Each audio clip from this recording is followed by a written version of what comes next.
Finally the last session of biology, but last but not the least session of GAT. ठीक है, अभी और भी हमारे मोस्ट एक्सपेक्टेड सवाल के आप सभी के लिए बहुत ही बेहतरीन सेशन आप सभी के सामने आने वाले हैं, क्योंकि बहुत ही गेम चेंजिंग आप सभी के लिए साबित हो सकते हैं। This is your GAT educator Kapil Gaur. I really actively passionately I really welcome you all for this particular session, जिसमें हम बायो को एकदम तहस महस करने वाले हैं। जितने भी प्रीवियस क्वेश्चन हमारे बचे हुए थे वो सारे हम लोग सॉल्व करेंगे यहाँ पर। जितने भी यहाँ पर आप स्क्रीन के ऊपर देख सकते हो, कुछ मैं आप दिखा देता हूँ, ये सारे के सारे मोस्ट एक्सपेक्टेड सवाल हैं जो कि मैंने खुद ने आप सभी के लिए काफ़ी बढ़िया तरीके से डिज़ाइन करे हैं। ठीक है, यहाँ पर अपन ये भी कर रहे होंगे, काफ़ी बढ़िया सेशन होने वाला है। आप लोग बहुत you are going to enjoy at a very high level. ठीक है, देखो आप सभी से मैं एक बात कहना चाहूँगा, बिल्कुल आखिरी के 6 से 7 दिन बचे हुए हैं। इस पॉइंट ऑफ टाइम पर आपको बिल्कुल रिविजन करना चाहिए, यू शुड रिवाइज। मगर यदि आप देखोगे जो जितनी ज़्यादा इंपॉर्टेंट चीज़ें हैं, जो मोस्ट एक्सपेक्टेड सवाल बेसिकली यदि अपन बात करें, और जितने भी टॉपिक जो ज़रूरी होते हैं उन सभी को ज़्यादा आपको होल्ड करना, ग्रिप करना, वो बहुत ज़्यादा ज़रूरी है। सारी चीज़ें आप बिल्कुल लेकर चलो। और आप यहाँ पर तो देखते ही हो मोस्टली, मतलब अपन सारी टॉपिक मोस्ट एक्सपेक्टेड सवाल में कवर कर लेते हैं, मगर फिर भी आप देखोगे जो चीज़ें बहुत ज़रूरी है उसको उसके और भी हायर लेवल, टफ लेवल के क्वेश्चन हम लोग यहाँ पर सॉल्व करते हैं। तो यार लास्ट वाला जो बायो का सेशन था, मतलब बायो का पेपर लीक सीरीज का पार्ट 2, वो 1 घंटे का सेशन था। आप सभी को पता है एकदम इंस्टेंटली इमरजेंसी आ गई थी तो मैं सेशन छोड़कर चला गया। ठीक है, मगर सेशन एक्चुअली में वहाँ पर आया था, एकदम डेट पर आया था। आज फाइनली, ठीक है, आखिरी सेशन है। मैंने आप सभी से बोला था आखिरी session is going to be the best session, no matter how we started. एक तो फायरिंग तरीके से ही हमने बायो शुरू करी थी और एकदम खत्म भी फायरिंग तरीके से करेंगे। कुछ बच्चे ऐसे हैं जो बोल रहे हैं भैया बेसिक से पढ़ना हो, तो बेसिक से यदि आपको पढ़ना है तो ऑलरेडी मैंने 3 वीडियोस ND1 2025 के लिए एकदम बेसिक से पढ़ा रखा है, आप जा सकते हो। मगर एंड मोमेंट ऑफ टाइम पर हर बच्चे को वो चीज़ चाहिए, each and every student want everything served on plate. तो यहाँ पर वो काम कर रहे हैं हम लोग, क्वेश्चन प्रैक्टिस कर रहे हैं। ठीक है, स्टार्टिंग से सारे बच्चे मेरे को फॉलो करते आ रहे हैं, तो आखिरी में क्वेश्चन प्रैक्टिस कराना मेरा यार वो बनता है, समझ रहे हो आप। चलिए स्टार्ट करते हैं यार, काफ़ी बढ़िया सेशन होने वाला है, स्टार्ट करते हैं। ठीक है, यहाँ पर स्क्रीन के ऊपर आप सभी को हार्ट दिख रहा है। This not just a normal heart, it's the heart of the defense aspirants who are passionately preparing to join the prestigious academies. Either you can say Indian Naval Academy or National Defense Academy or Air Force Academy or the prestigious Indian Military Academy. सारी की सारी academy एकदम बढ़िया है यार, कोई भी ऊपर नहीं है, कोई भी नीचे नहीं है, मगर आप सभी के लिए आपकी दिल और धड़कन, that is NDA national defence academy, ये सबसे ज़्यादा ज़रूरी है। ठीक, तो इसी को ध्यान में रखते हुए अपन आगे बढ़ते हैं और यहीं से सेशन को शुरू करते हैं। काफ़ी पेशेंस रखना, और जितने भी टॉपिक्स हैं, डिसीज, विटामिन, वो सभी की मैं यहाँ पर आपको टिक्स, ट्रिप्स, सारी चीज़ें ना, मतलब सब बता दूंगा मैं। ठीक है, डोंट वरी अबाउट दैट। हाँ, ट्रिक्स भी बता दूंगा, एंड अलॉन्ग विद दैट कुछ इंपॉर्टेंट चीज़ें हैं वो भी यहाँ पर बता दूंगा, बुलेटिन्स भी शेयर कर दूंगा, कुछ इंपॉर्टेंट नोट्स भी लेकर आया हूँ वो भी आपको शेयर कर दूंगा। सारी चीज़ें एकदम एकदम finally we are going to get rid of bio, एकदम खत्म करने वाले हैं, सही बता रहा हूँ। ठीक है, तो देखिए यहाँ पर जो सवाल है, ठीक है, यहाँ पर ये वाला सवाल है, देखना ये वाला जो क्वेश्चन है, पहला क्वेश्चन है। आप सभी को देखो, आप कर सकते हो सेशन के नीचे कमेंट की you can start from this point of time काफ़ी बढ़िया तरीके से। बाकी नीचे मेंशन कर देना कि इंट्रोडक्शन में क्या चीज़ ज़रूरी है। ठीक है, इंट्रोडक्शन बहुत ज़्यादा ज़रूरी तो नहीं था, मगर फिर भी ठीक था। बाकी मेरे को लगता है कि वो जो हार्ड देख लिया होगा, मतलब एस्पिरेंट्स ने, तो वहीं पर रुके होंगे, देख रहे होंगे अच्छा और क्या है, जूम करके देख रहे होंगे अच्छा अकेडमी के अंदर और क्या क्या चल रहा है। ठीक है, वो तो आपको तभी पता चलेगा जब आप अकेडमी जाओगे। चलिए स्टार्ट करते हैं हमारा question number 1, that is CDS का 2022 का सवाल। ठीक है, यहाँ पर जिक्र कर रहा है पल्मोनरी आर्टरी के बारे में, कैपिलरीज के बारे में, आर्टरीज के बारे में, पल्मोनरी वेन्स के बारे में। ये क्या चीज़ है, देखिए क्वेश्चन अपन बिल्कुल डिकोड करेंगे, मगर एक बार ना इनके ये जो जितनी भी चीज़ें हैं इसमें स्टूडेंट को बहुत बहुत बहुत ज़्यादा कन्फ्यूजन होता है। मैं आप सभी को एक बढ़िया सी मतलब ट्रिक बता रहा हूँ, मेरी बात ध्यान से सुनना। ठीक है, पिछले वाले सेशन में भी बताई थी, दोबारा रिपीट कर रहा हूँ। ठीक है, कई बार जैसे मेरा पर्सनल एक्सपीरियंस से मैं आपको बता रहा हूँ, आप भी बताना कि आपके साथ ऐसा होता था कि नहीं। जब कई बार क्या होता था, मॉर्निंग में यदि अपन लेट उठते थे, ठीक है, मॉर्निंग में सुबह जब अपने स्कूल के डेज रहते थे ना, मॉर्निंग में जब स्कूल के डेज रहते थे, तो कई बार क्या होता था, आप लेट उठते थे। अब मैं अपना बताऊं तो मैं जब लेट उठता था और कई बार वैन चली जाती थी, अब स्कूल की वैन तो चली गई, तो फिर मैं क्या करता था भाई, मैं पापा से रिक्वेस्ट करता था कि मेरे को स्कूल छोड़कर आ जाओ। ठीक है, चिल्लाते थे, मगर घर से लेकर, होम से लेकर स्कूल वो मेरे को छोड़ देते थे। अब मैं एक्सपेक्टेशन कई बार ये रखता था, या रखता मतलब रहती नहीं थी कि दोबारा पापा लेने आएंगे, मतलब स्कूल से दोबारा घर छोड़ेंगे, ऐसा तो मतलब कि रहता नहीं था, क्योंकि पता रहता था दोबारा जो अपने को घर जाना है वो तो फिर वैन में ही बैठ कर जाना है ना। तो यहाँ पर याद रखना कि स्कूल से दोबारा होम आना, ठीक है, स्कूल से दोबारा होम आना will be coming back by van, ठीक है, वैन से ही आएंगे। तो आप याद रखना जो स्कूल वैन है, ठीक है, उसकी स्पेलिंग क्या होती है, वी से स्टार्ट होती है, वैन। तो आप वीन्स जो है ना, वीन, VEIN, इससे इसको रिलेट करो। Your home is your heart, जो आपका घर है वो आपका हार्ट है, और बाकी सारी चीजें हैं। तो कोई भी चीज होम में आ रही है ना, होम में यदि आपको छोड़ रहे हैं तो वो कौन छोड़ रही है, वैन, स्कूल वैन आपको स्कूल से घर पर छोड़ रही है। But if we are talking about blood, blood यदि हार्ट में आ रहा है तो कौन लेकर आएगी, वेन्स, ठीक है, वो कौन लेकर आएंगी, वेन्स। अब मेरी बात सुनिएगा सारे के सारे। एक तो वेन्स का तो क्लियर हो गया सर, बहुत ही बढ़िया तरीके से। अब यदि इन केस हार्ट से सर लेकर जा रही है तो क्या होगा, हार्ट से यदि लेकर जा रही है तो यहाँ पर क्या होगा, यहाँ पर कुछ भी नहीं होगा, यहाँ पर हो जाएंगी यहाँ पर हो जाएंगी आर्टरीज, ठीक है, आर्टरीज यहाँ पर लेकर जाती है और वेन्स यहाँ पर लेकर आती है, ठीक है। अब मैं आप सभी को काफी बढ़िया तरीके से बता रहा हूँ, जो सबसे बड़ी लार्जेस्ट वेन है उसको हम लोग क्या बोलते हैं, वेना केवा, उसको क्या बोलते हैं, vena cava, the largest when, ठीक है, यहाँ पर लिख दे रहा हूँ, द लार्जेस्ट वेन, ठीक है, सबसे बड़ी वेन है वो वेना केवा। और जो लार्जेस्ट आर्टरी है उसको आप क्या बोलोगे, उसको बोलोगे एओर्टा, ठीक है। अब यदि दो चीजें हैं यहाँ पर, ठीक है, दो चीजें क्या है, ऊपर है सर लंग्स, ठीक है, बीच में आप सभी को पता है दिल फंस जाता है हर बार और नीचे यहाँ पर क्या है, बॉडी है, ठीक है। सर बहुत कोशिश करी जेई की तैयारी करने की, CVT देकर DU के कोई भी कॉलेज में चले जाएंगे, मगर दिल है कि मानते ही नहीं, क्योंकि NDA के लिए फिदा है, ठीक है, यही वाली सिचुएशन, दिल बीच में आ गया। तो अब मेरी बात सुनो, आप कॉमन सेंस से लगाओ यार, ठीक है, इन दोनों के बीच में ब्लड कहाँ पर, हार्ट और लंग्स के बीच में भी ट्रैवल करेगा, और हार्ट और जितने भी बॉडी के पार्ट हैं, ईच एंड एवरी बॉडी के पार्ट, वहां पर भी अपना ब्लड फ्लो करेगा। तो आसान कहाँ पर है, आसान कहाँ पर है, आसान है हार्ट और लंग्स के बीच में, है ना, हार्ट और लंग्स के बीच में। और हार्ट से लेकर बॉडी तक ये काफी कठिन है। तो जितना जो कठिन है ना, वो कठिन वाला काम कौन करती है, largest veins and largest artery. तो सुनो मेरी बात, यदि ब्लड आ रहा है कहां पर, ब्लड यदि आ रहा है बॉडी से हार्ट में आ रहा है, तो आप इसको क्या बोलोगे, कौन लेकर आ रही होगी, इसको लेकर आ रही होगी वेना केवा, ठीक है, वेना केवा। अब यदि हार्ट से लेकर जा रही है बॉडी में तो वो कौन होगी, वो होगी एओर्टा। अब एक बात मैं आपको बताऊं ना, यदि लंग्स से, ठीक है, लंग्स से यदि हार्ट में लेकर कोई आ रही है तो उसको आप लोग पता क्या बोलोगे, पल्मोनरी वेन। और यदि हार्ट से लंग्स में लेकर जा रही है तो आप इसको क्या बोलोगे, पल्मोनरी आर्टरी, आप इसको बोलोगे पल्मोनरी आर्टरी। समझ में आया सभी को, बिल्कुल सर समझ में आ गया। तो जो लेकर आ रही है वो तो वेन है, एक बार पल्मोनरी वेन है और एक बार वेना केवा है, मगर यदि बॉडी से लेकर आ रही है हार्ट में तो इट इज वेना केवा, और यदि लंग्स से लेकर आ रही है तो इट इज पल्मोनरी वेन्स। मेरे को बताना कमेंट सेक्शन में आज आपको ये वाला कंसेप्ट क्लियर हुआ कि नहीं। पिछले वाले सेशन में भी इसका मैंने टीजर दे दिया था, मगर फिर भी मेरे को बताना आप कमेंट सेक्शन में कि क्लियर आपको क्लैरिटी मिली कि नहीं, ठीक है।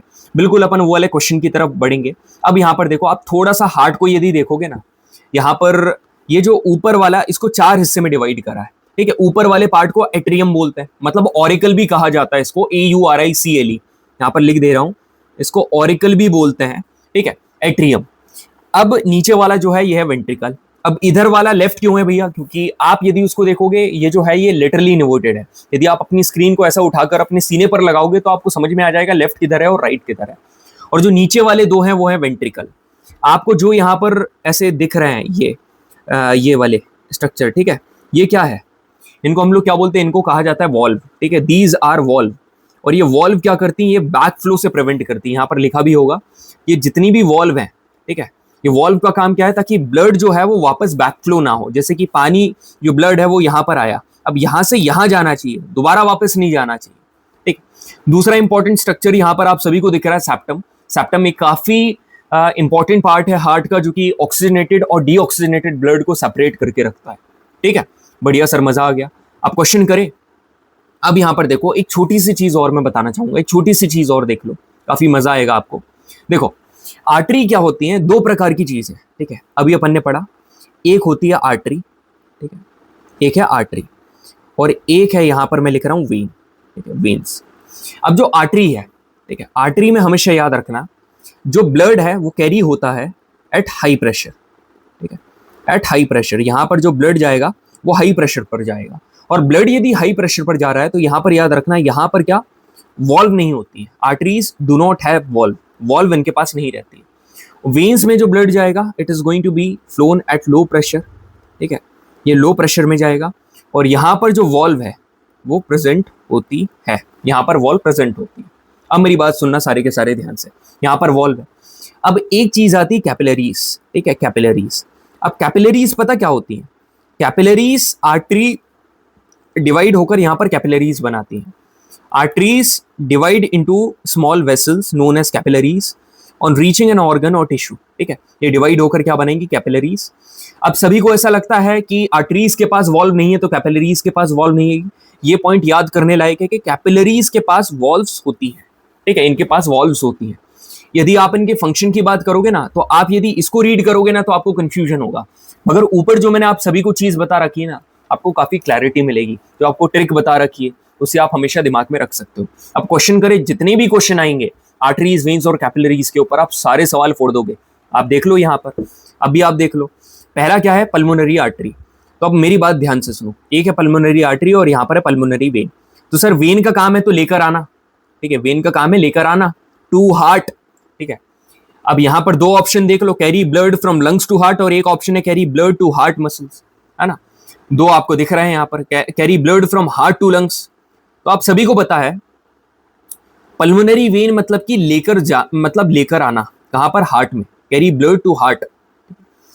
अब कहां से लेकर आना आप सभी को पता, पल्मोनरी मैंने बोल दिया था, मतलब आसान रास्ता, मतलब लंग्स से हार्ट में लेकर आना।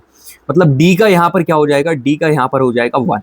तो डी का 1 कहां पर नहीं है? यहां पर भी नहीं है, यहां पर भी नहीं है। अब आता है पल्मोनरी आर्टरी। पल्मोनरी आर्टरी मतलब कि लेकर जाना हार्ट से लंग्स में, मतलब ए का क्या हो जाएगा? 4। तो ए का यहां पर देख लो 4 कहां पर है और डी का 1, यार दोनों ऑप्शन में है। अब यदि कैपिलरीज की यदि अपन बात करें ना तो capillaries are nothing but the connection between arteries and veins, इन दोनों के बीच का कनेक्शन है। तो यहाँ पर आप देख लो बी का 3 कहां पर है? ऑप्शन नंबर ए में है। तो काफी बढ़िया तरीके से आप सभी ने क्वेश्चन नंबर 1 फोड़ दिया है। और एक प्यारा सा, मतलब प्यारी सी theory about arteries, veins and capillaries, pulmonary artery and pulmonary veins, aorta और वेना केवा, सेप्टम और सेकेंडली वॉल्व, इतनी सारी की सारी चीजें एक सिंगल क्वेश्चन में आप सभी ने डिकोड कर ली। आई होप आप सभी को सेंस ऑफ अकम्प्लिशमेंट मिला होगा।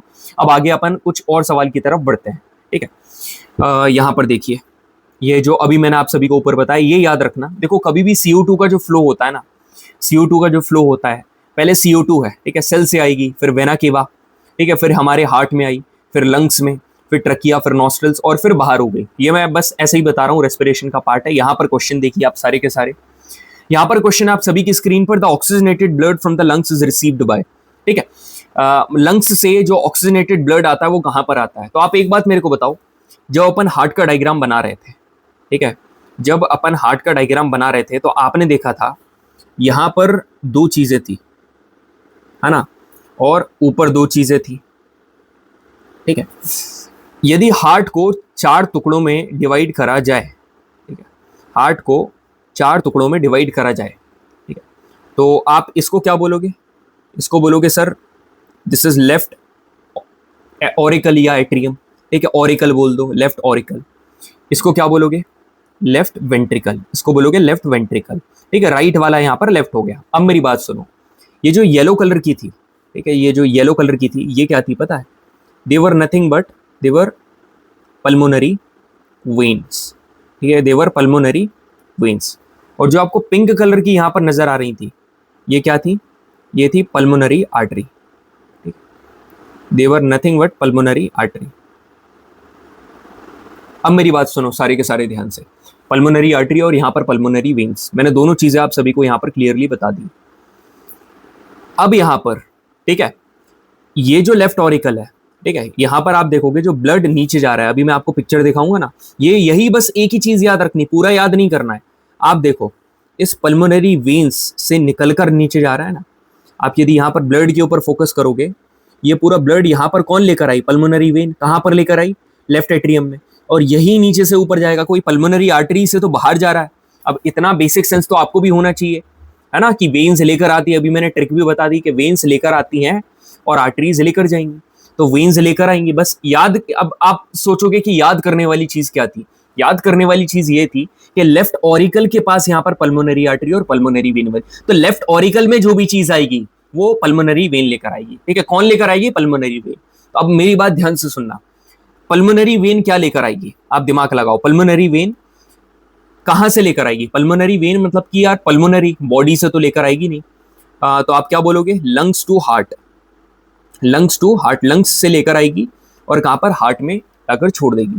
तो लंग्स टू हार्ट यदि आप यहां पर बात कर रहे हो ना, तो क्वेश्चन यहां पर क्या पूछ रहा है? The oxygenated blood from lungs, मतलब लंग्स से तो ऑक्सीजनेटेड ब्लड ही आएगा, और कौन सा पार्ट हार्ट का उसको रिसीव करेगा? तो option number A, that is left auricle, is absolutely fine and fantastic. अब एक बहुत ही प्यारी चीज बता रहा हूं, ये तो एनडीए का क्वेश्चन है, मगर कुछ एक्सटेंशन पर एक चीज बता रहा हूं कि यदि लेफ्ट ऑरिकल आप सभी से बोला है, सुनना मेरी बात, आपसे लेफ्ट ऑरिकल बोला है, अब लेफ्ट ऑरिकल के बाद यहां पर क्या आएगा? ब्लड है वो लेफ्ट वेंट्रिकल में आएगा, मतलब उतर के नीचे आएगा ना, और वॉल्व है तो वॉल्व तो उसको बैकफ्लो होने नहीं देगी, वो तो लेफ्ट वेंट्रिकल में आ जाएगा।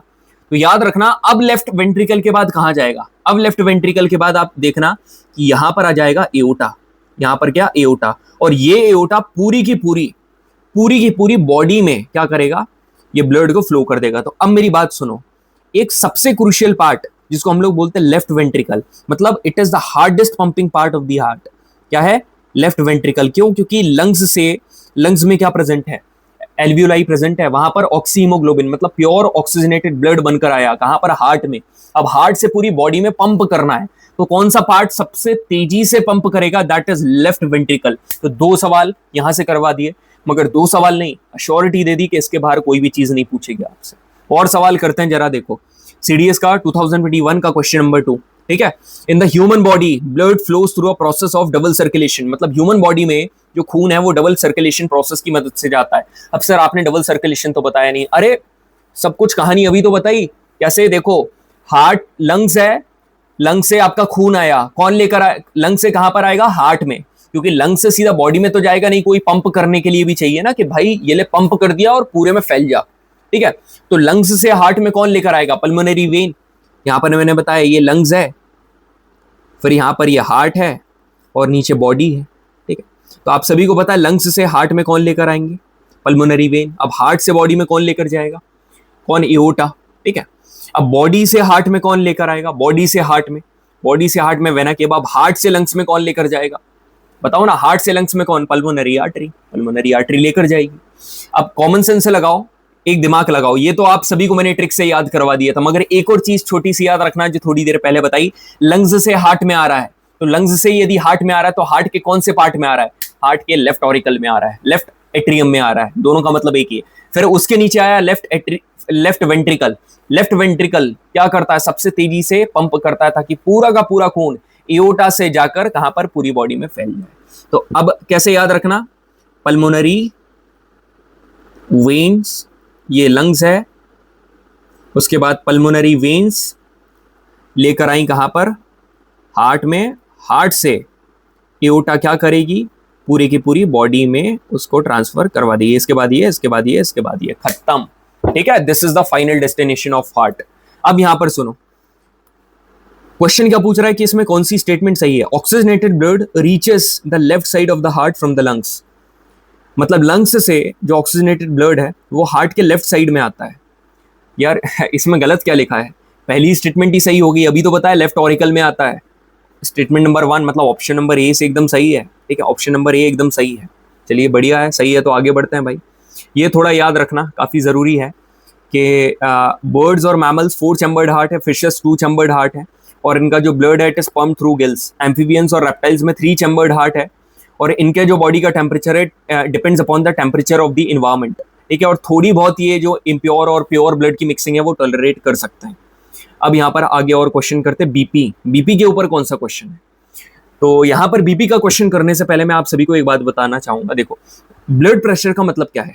ब्लड प्रेशर का मतलब ये है कि जो ब्लड वेसल्स हैं, ठीक है, इसमें क्या खून दौड़ रहा है, ठीक है, यहाँ पर खून दौड़ रहा है। अब ये आप कॉमन सेंस लगाओ, जो पानी है मतलब पानी की नली होती है, आप सभी ने देखा होगा, पाइप होता है, वाटर पाइप होता है, उसको यदि आप एकदम से दबाओगे तो वो पानी क्या करेगा? जो पाइप है उसके ऊपर प्रेशर लगाएगा कि भाई फट जा पाइप। उसी तरीके से यदि किसी तरीके से ये जो ब्लड की जो पूरी की पूरी वेसल है ये चोक हो जाए तो ये क्या करेगी? वेसल के ऊपर क्या लगाएगी, प्रेशर लगाएगी ना, तो ये एबनॉर्मल कंडीशन है। नॉर्मल कंडीशन में भी जो ब्लड फ्लो कर रहा है वेसल में, वो क्या करता है, it exerts the pressure against the wall of the vessel, तो इसको कहा जाता है ब्लड प्रेशर। अब दो प्रकार का ब्लड प्रेशर है, स्क्रीन को मत देखो, मेरे को देखो, एक है कम और एक है ज्यादा। जब ब्लड प्रेशर काफी ज्यादा हो जाता है, ठीक है, तो कॉन्ट्रैक्ट मतलब कब ज्यादा होगा यार, एक पाइप से पानी जा रहा है, प्रेशर कब पानी पाइप के ऊपर ज्यादा लगाएगा, तब कोई एकदम से दबा देगा, कॉन्ट्रैक्ट कर देगा पाइप को, है ना। तो कॉन्ट्रैक्शन फेस, जिसको सिस्टोलिक फेस कहा जाता है, इस टाइम पर प्रेशर ज्यादा है। और नॉर्मल सिस्टोलिक फेस की यदि अपन बात करेंगे, वो कितना है, 120 mmHg, बढ़िया सा। अब यदि अपन बात करेंगे रिलैक्सेशन फेस की, जब ब्लड प्रेशर आपका कम हो जाता है, रिलैक्सेशन फेस जिसको डायस्टोलिक फेस कहा जाता है, और normal diastolic face is 80 mm। तो आप 120 याद रखो, आप 80 याद रखो, और सिर्फ कंट्रैक्शन एंड सिस्टोलिक याद रखो, डायस्टोलिक ऑटोमेटिक याद हो जाएगा। ब्लड प्रेशर को मेजर करने के लिए एक डिवाइस है जिसको हम लोग क्या बोलते हैं, sphygmomanometer. It is called sphygmomanometer. Now coming back to the question, the blood pressure of normal human being is found to be 120 and 80 mmHg. The numbers represent the blood. तो आप एक बात बताओ, जो 120 वाला है ये तो कॉन्ट्रैक्शन ही होगा, तो यहां पर पहले रिलैक्सेशन है फिर कॉन्ट्रैक्शन है, और दोनों वेंट्रिकुलर होते हैं, ventricular contraction ventricular relaxation, option number ए। सीडीएस में पूछा हुआ है, यदि गलती से आपसे पूछ लेता और आपने तो नहीं पढ़ा है ये चीज, तो क्या आप आंसर कर पाते क्या कि दोनों के दोनों वेंट्रिकुलर हैं। ये दोनों जो है ना, ये यहां पर क्या लिखा है, ये देखो एकदम ध्यान से रीड करो, वेंट्रिकुलर सिस्टोल और वेंट्रिकुलर डायस्टोल, छोटी छोटी चीज, और उसके ऊपर उठकर यहां पर क्वेश्चन आ गया जो कि मैंने बता दिया, ठीक है, और जो आसान चीज थी वो ऊपर बता दी। समझ में आया, बीपी का टॉपिक क्लियर हो गया। अब यहां पर देखो क्या क्वेश्चन आया, lymph is a tissue fluid present in intercellular space, it resembles to. यार आंसर तो मैं आपको अब भी लगवा दूंगा, मगर जरा देखो क्या चीज है, कैसी है। देखो लिम्फ पता कैसे बनता है, बेसिकली एक अलग प्रकार का फ्लूइड है which is found in our body, हमारे बॉडी में पाया जाता है, जो कि ट्रांसपोर्टेशन के लिए काफी जरूरी है। देखो कई बार क्या होता है, जैसे कि अपना जो प्लाज्मा प्रोटीन या ब्लड सेल्स है ना, ये कहाँ फ्लो कर रहे हैं, ये कैपिलरीज में फ्लो कर रहे हैं। So it is formed when some amount of plasma protein blood cells escape into intercellular space and tissue through the pores present in the walls of capillaries. मतलब ये कैपिलरीज है, ठीक है, इसमें क्या जा रहा है, प्लाज्मा जा रहा है, ठीक है। अब हल्का सा क्या हुआ, ये बाहर निकल गया, है ना, ये बाहर निकल गया। अब जब ये बाहर निकला तो क्यों निकला, क्योंकि सेल्स के बीच में स्पेस था, मतलब intercellular space. When plasma protein blood cells escape into intercellular space in the tissues, pores की वजह से इन द वॉल्स ऑफ कैपिलरीज, उस टाइम पर लिम्फ होता है। और लिम्फ का काम ही यही है कि इंटरसेलुलर स्पेस के बीच में जाना। तो lymph is similar to the plasma of blood, मतलब एकदम प्लाज्मा की तरह है, but it is colourless and contains less protein. इसमें कम प्रोटीन होता है और ये कलरलेस है। और जिस वेसल में ये क्या करता है, फ्लो करता है ना, उसको बोलते हैं लिम्फेटिक वेसल, जो कि वो भी कलरलेस है, ठीक है। मजा आया। अब लिम्फ के मतलब फंक्शन क्या है, लिम्फ के फंक्शन है कि lymph is involved in transportation of substance, जहां पर ब्लड वेसल नहीं पहुंच पाती, समझ रहे हो। तो जहां पर नॉर्मल लोग नहीं पहुंच पाते हैं, वहां पर हम लोग पहुंचने का ट्राई कर रहे हैं, समझ रहे हो। So you are sigma, exactly you are a sigma. So lymph carries digested and absorbed fat from intestine, और जितना भी एक्स्ट्रा सेलुलर फ्लूइड है वो क्या करता है, एक्स्ट्रा सेलुलर स्पेस में दोबारा क्या कर देता है, डाल देता है। क्वेश्चन क्या है, lymph is a tissue fluid present in intercellular spaces, it resembles to, किसकी तरह दिखता है, प्लाज्मा की तरह दिखता है। बढ़िया,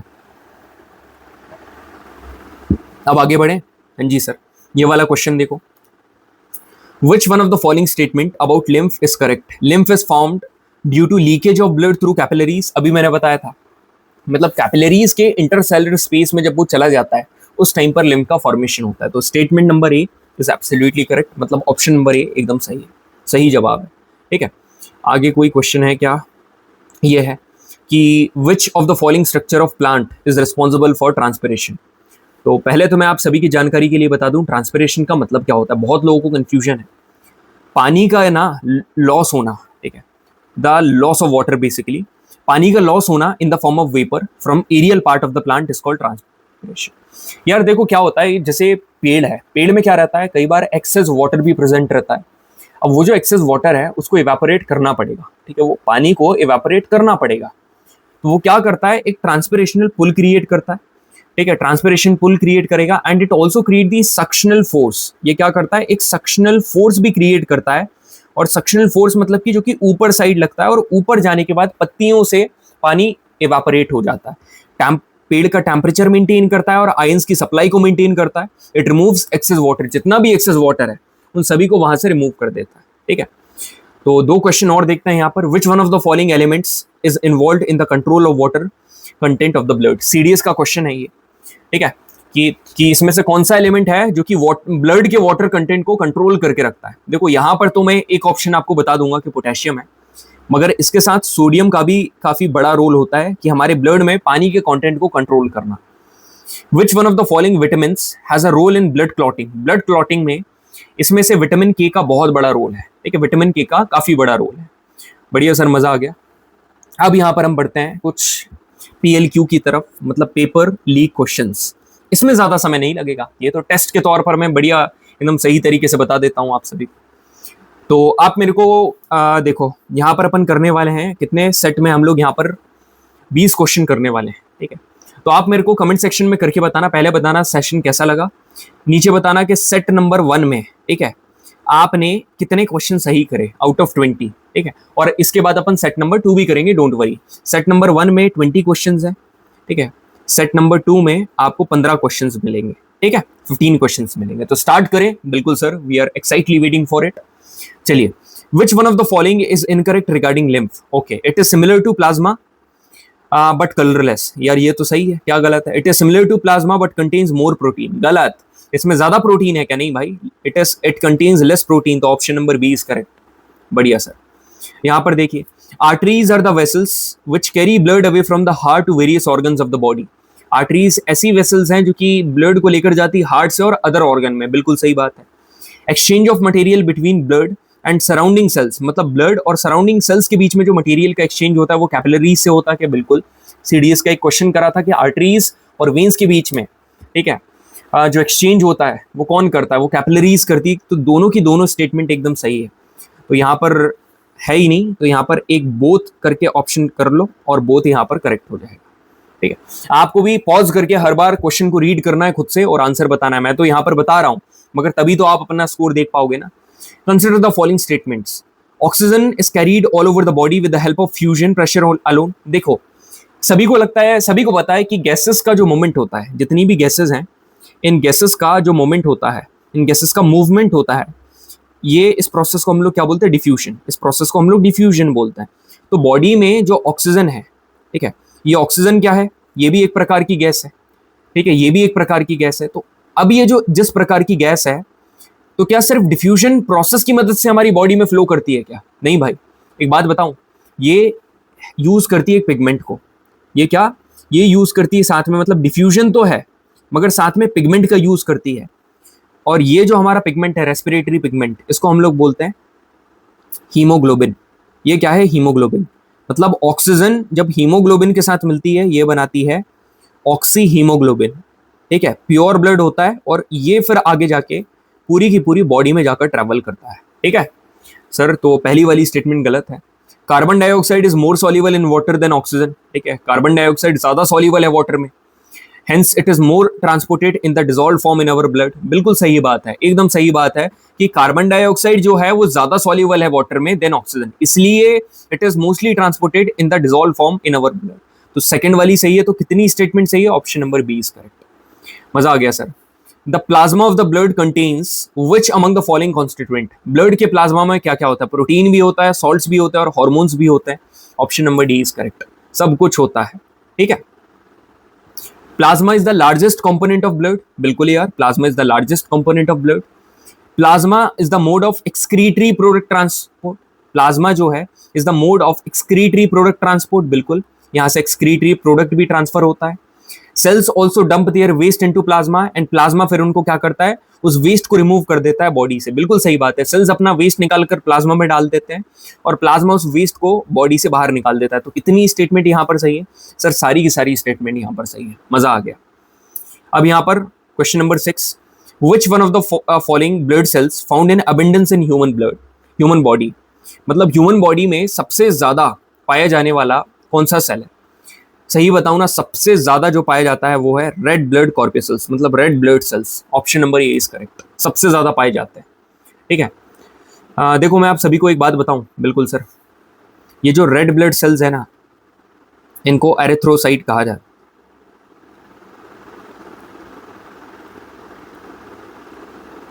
एरिथ्रोसाइट्स कहा जाता है, ठीक है। वाइट ब्लड सेल्स को लिम्फोसाइट्स कहा जाता है, ठीक है। और प्लेटलेट्स को थ्रोम्बोसाइट्स कहा जाता है। क्या सर ये इंपॉर्टेंट है?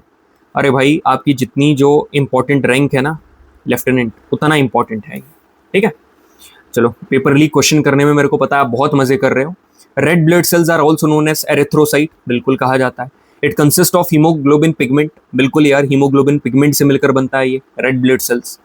जिसको नहीं पता था वो अपनी कॉपी में नोट डाउन करके लिख लेना। It transports oxygen and carbon dioxide, बिल्कुल ट्रांसपोर्ट करता है भाई ऑक्सीजन और कार्बन डाइऑक्साइड। कितनी स्टेटमेंट सही है? तीनों के तीनों सही है, ठीक है। प्लेटलेट्स आर, ये थर्ड पे मैंने लगाया है। कई बार क्या होता है, मैंने देखा है, मैं आंसर एकदम सही लगवा देता हूँ, मगर एक्साइटमेंट इतना रहता है कि गलत ऑप्शन पे टिक हो जाता है जल्दी जल्दी, सही बोलते बोलते गलत में हो जाता है। Platelets are also known as, platelets को हम लोग क्या बोलते हैं? They are also known as thrombocytes, अभी मैंने बताया। Which of the following options is not correct regarding RBC, RBC के रिगार्डिंग कौन सा ऑप्शन इसमें से सही नहीं है? अरे मेरे स्टूडेंट, एकदम प्यारे स्टूडेंट हैं, बिल्कुल बताएंगे। एक आपको ट्रिक बताऊं, आपको ट्रिक बताऊं, बहुत ही प्यारी ट्रिक बता रहा हूं, सुनना। कभी भी आपको ऐसा दिखे ना जैसे कि ये एकदम खतरनाक स्टेटमेंट है, मैं आपको तरीका बता रहा हूं, ठीक है। यहां पर ये खतरनाक स्टेटमेंट है, आप एक काम करना, आप लास्ट से पढ़ना चालू करना। कई बार पता क्या होता है, अभी रिसेंटली सीएपीएफ का पेपर हुआ था, तो सीएपीएफ के पेपर में, ठीक है, 2-3 सवाल ऐसे थे कि सीएपीएफ आप सभी को पता होना चाहिए, असिस्टेंट कमांडेंट ये पोस्ट मिलती है, इससे ऑफिसर वाली पोस्ट मिलती है, काफी बढ़िया लेवल का पेपर होता है, यूपीएससी कंडक्ट करता है सीएपीएफ। वहां पर ना शुरू के 2 ऑप्शन इतने कठिन डाल रहा था, इतने कॉम्प्लेक्स डाल रहा था, जो वीक हार्टेड पीपल होंगे ना, वो वहीं पर उनको रीड करते करते करते करते अपना टाइम वेस्ट करेंगे और अपना मोरल डाउन कर लेंगे।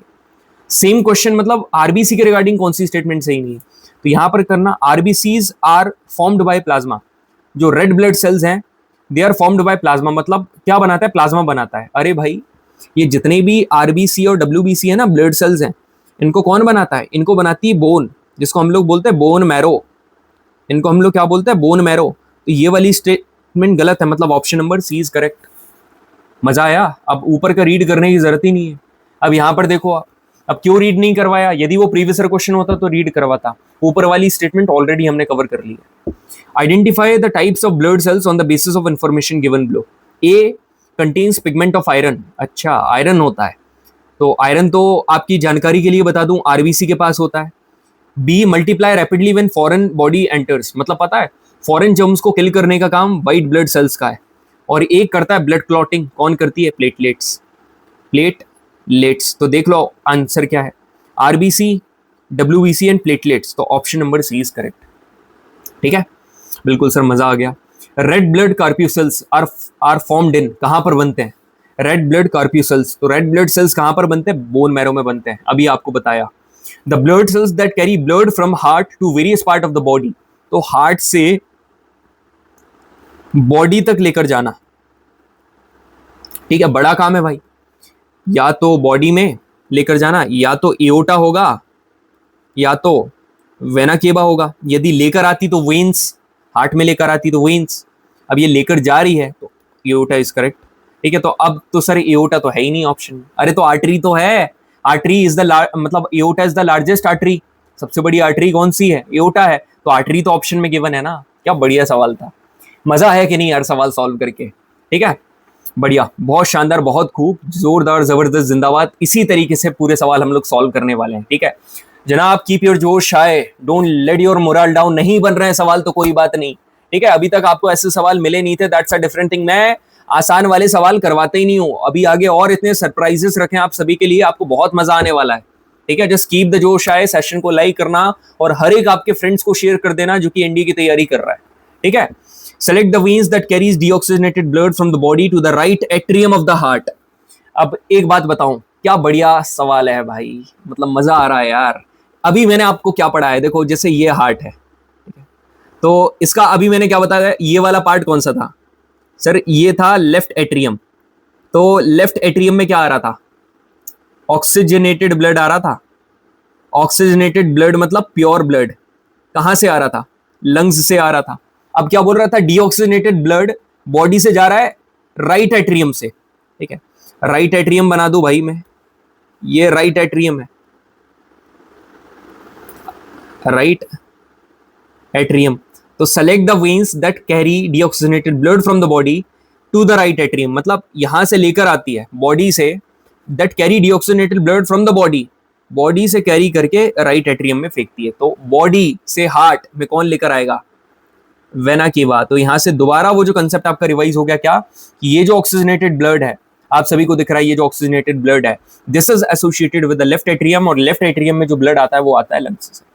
कौन लेकर आती, पल्मोनरी वेन्स, ठीक है। चलिए ये क्वेश्चन तो गायब ही हो गया यार, कोई बात नहीं यार, ठीक है, इसके लिए आप खुद को अपने नंबर दे देना कि आपने सही करा, ठीक है, मेरी तरफ से। चलिए, the diastolic face is contraction face. अरे ये क्या बात कर रहा है भाई, जो सिस्टोलिक फेस है, ठीक है, जो सिस्टोलिक फेस है ये कॉन्ट्रैक्शन फेस है, ये गलत है, ठीक है। The normal diastolic face is 120, अरे प्रेशर ज्यादा, ठीक है, यहां पर बीपी ज्यादा है, तो ये तो कॉन्ट्रैक्शन फेस होगा, और कॉन्ट्रैक्शन फेस को सिस्टोलिक बोलते हैं ना कि डायस्टोलिक, ये भी गलत। कितनी स्टेटमेंट करेक्ट है ना, एक भी नहीं है, एक option number C is correct. बढ़िया, अब आगे बढ़े, ठीक है। Question number 16, translocations occurs in the part of vascular tissues. तो सर अभी आपने बताया ट्रांसलोकेशन का मतलब ये होता है कि जो फूड पार्टिकल है उसका मतलब पर्टिकुलरली ट्रांसपोर्ट होना। तो ट्रांसपोर्ट कौन करेगा, फ्लोएम करेगा, आपने याद करवा दिया था जब ऊपर आप करवा रहे थे, मगर ऑप्शन में तो फ्लोएम कहीं पर भी नहीं है ना। यदि ऑप्शन नंबर डी भी मैं ऐड करूंगा ना तो यहाँ पर कुछ और कर दूंगा, तो फिर आप क्या लगाओगे पता है, ऑप्शन नंबर डी, चलो यहाँ पर ऑप्शन नंबर सी डाल दे रहा हूँ। क्या डालूं मैं डाल देता हूँ पैरेन्काइमा, ठीक है, पैरेन्काइमा डाल दिया, चलो पैरेन्काइमा डाल दिया। अब आंसर पता क्या होगा, फ्लोएम तो है, तो फ्लोएम की मैंने ट्रिक बताई थी, PSC, P से फ्लोएम, S से सी ट्यूब, C से कंपेनियन सेल। अरे आप खाना खा रहे हो मान रहा हूं, मगर आपका हाथ खाना खा रहा है, मतलब एक्चुअली में फंक्शन तो आपका हाथ कर रहा है और माउथ कर रहा है ना। तो फ्लोएम खाना ट्रांसफर करता है, मगर फ्लोएम एक्चुअली में कौन, उसके अंदर जो आते हैं sieve tube and companion cells. तो option number A sieve tube is correct. बस यही है भाई, इसी वजह से आप मेरा सेशन देखने आते हो, बाकी तो आपको पता ही है। What prevents backflow of the blood, blood का बैकफ्लो कौन बचाता है, सेप्टम मत लगा देना, सेप्टम तो क्या करता है, प्योर एंड इम्प्योर की मिक्सिंग से को अवॉइड करता है या प्रिवेंट करता है, तो वॉल्व इज करेक्ट, ठीक है, वॉल्व बचाती है। Transpiration takes place through special opening called stomata, हाँ जी स्टोमेटा से होता है। It is also process of excretion for plant, बिल्कुल एक्सक्रीशन की प्रोसेस है। The process acts as a cooling agent for plant, एक ऐसी प्रोसेस, मतलब ये एक ऐसी प्रोसेस है जो कि प्लांट के लिए एज अ कूलिंग एजेंट काम करती है। यार आप एक बात बताओ, मतलब प्लांट के जो ओवरऑल टेम्परेचर है उसको मेंटेन करने का काम है इसका, तो बिल्कुल उसको ठंडा करने का काम भी यही करता है, उसकी हीटिंग जितनी भी है उसको कंट्रोल करने का काम भी रेस्पिरेशन काफी करता है अच्छे तरीके से। It usually takes place at the stem of the plant, यार यूजुअली स्टेम में नहीं होता, यूजुअली स्टोमेटा में होता है, और स्टोमेटा प्रेजेंट होते हैं लीफ में, ठीक है, और लीफ में कहाँ, लीफ में एपिडर्मिस में, और एपिडर्मिस में कहा, लोअर एपिडर्मिस में, ठीक है, ऐश करो। तो ये डी गलत है, ABC सही है, ठीक है। चलो, फिशेस डू हैव, फिशेस का कितने चैम्बर्ड हार्ट है, या 2 चैम्बर्ड हार्ट होती है हमारी प्यारी मछलियों का, ठीक है। मछली जल की रानी है और वो मछली काफी बढ़िया है, ठीक है, आप जो सोच रहे हो वो नहीं है।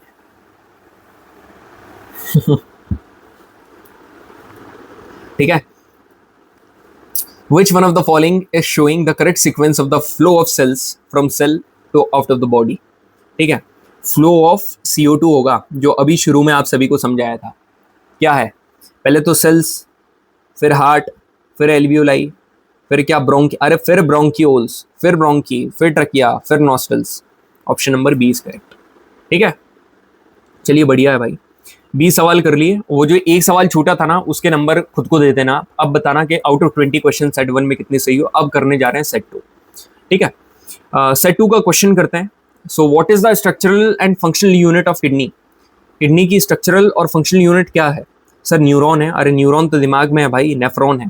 So nephron is the structural and functional unit of kidney. यहाँ पर एक ऑप्शन सेल भी दे देता तो लगा देते हैं आंख बंद करके, मैंने समझाया ना, structural and functional unit of kidney is nephron, of heredity is gene, of life is cell. ठीक है, which part of nephron has its main function to reabsorb the protein, glucose, amino acids and flow them back to blood। ठीक है, अब देखो मैं आपको एक तरीके से समझा देता हूं, बढ़िया तरीके से, मेरी बात सुनो। ठीक है, समझो आप। ठीक है, स्क्रीन थोड़ी हाफ हो गई होगी, मेरे को पता है। ये आपको पूरा का पूरा यहाँ पर क्या दिख रहा है, नेफ्रॉन दिख रहा है। ठीक है, नेफ्रॉन दिख रहा है। नेफ्रॉन का जो इधर इनिशियल स्ट्रक्चर दिख रहा है ना, ये है ना, इसको आप क्या बोलते हैं, उसको बोलते हैं वुमेन्स कैप्सूल।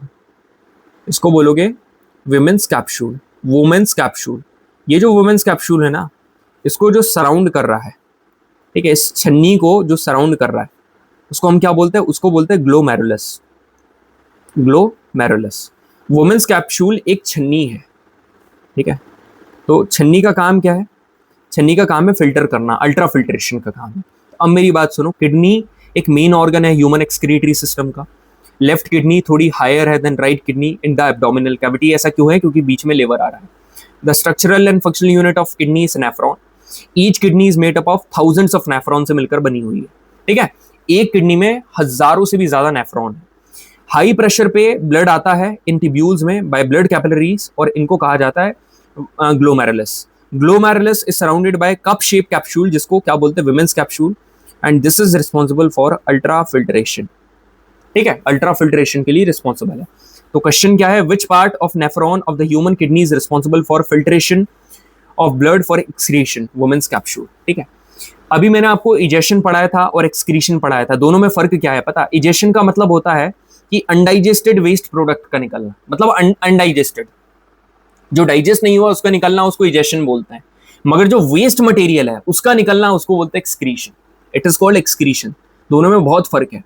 एक काफी बढ़िया चीज मैं आप सभी को बताऊं, यहां पर देखो, ये किडनी है। ठीक है, किडनी में आप सभी को दिख रहा है, ये दोनों अपनी किडनी है। लेफ्ट किडनी थोड़ी ऊपर दिख रही है। किडनी में यूरिन बना, ठीक है, समझना, किडनी में यूरिन बना, वो कहां पर आएगा, यहां पर यूरेटर में आएगा।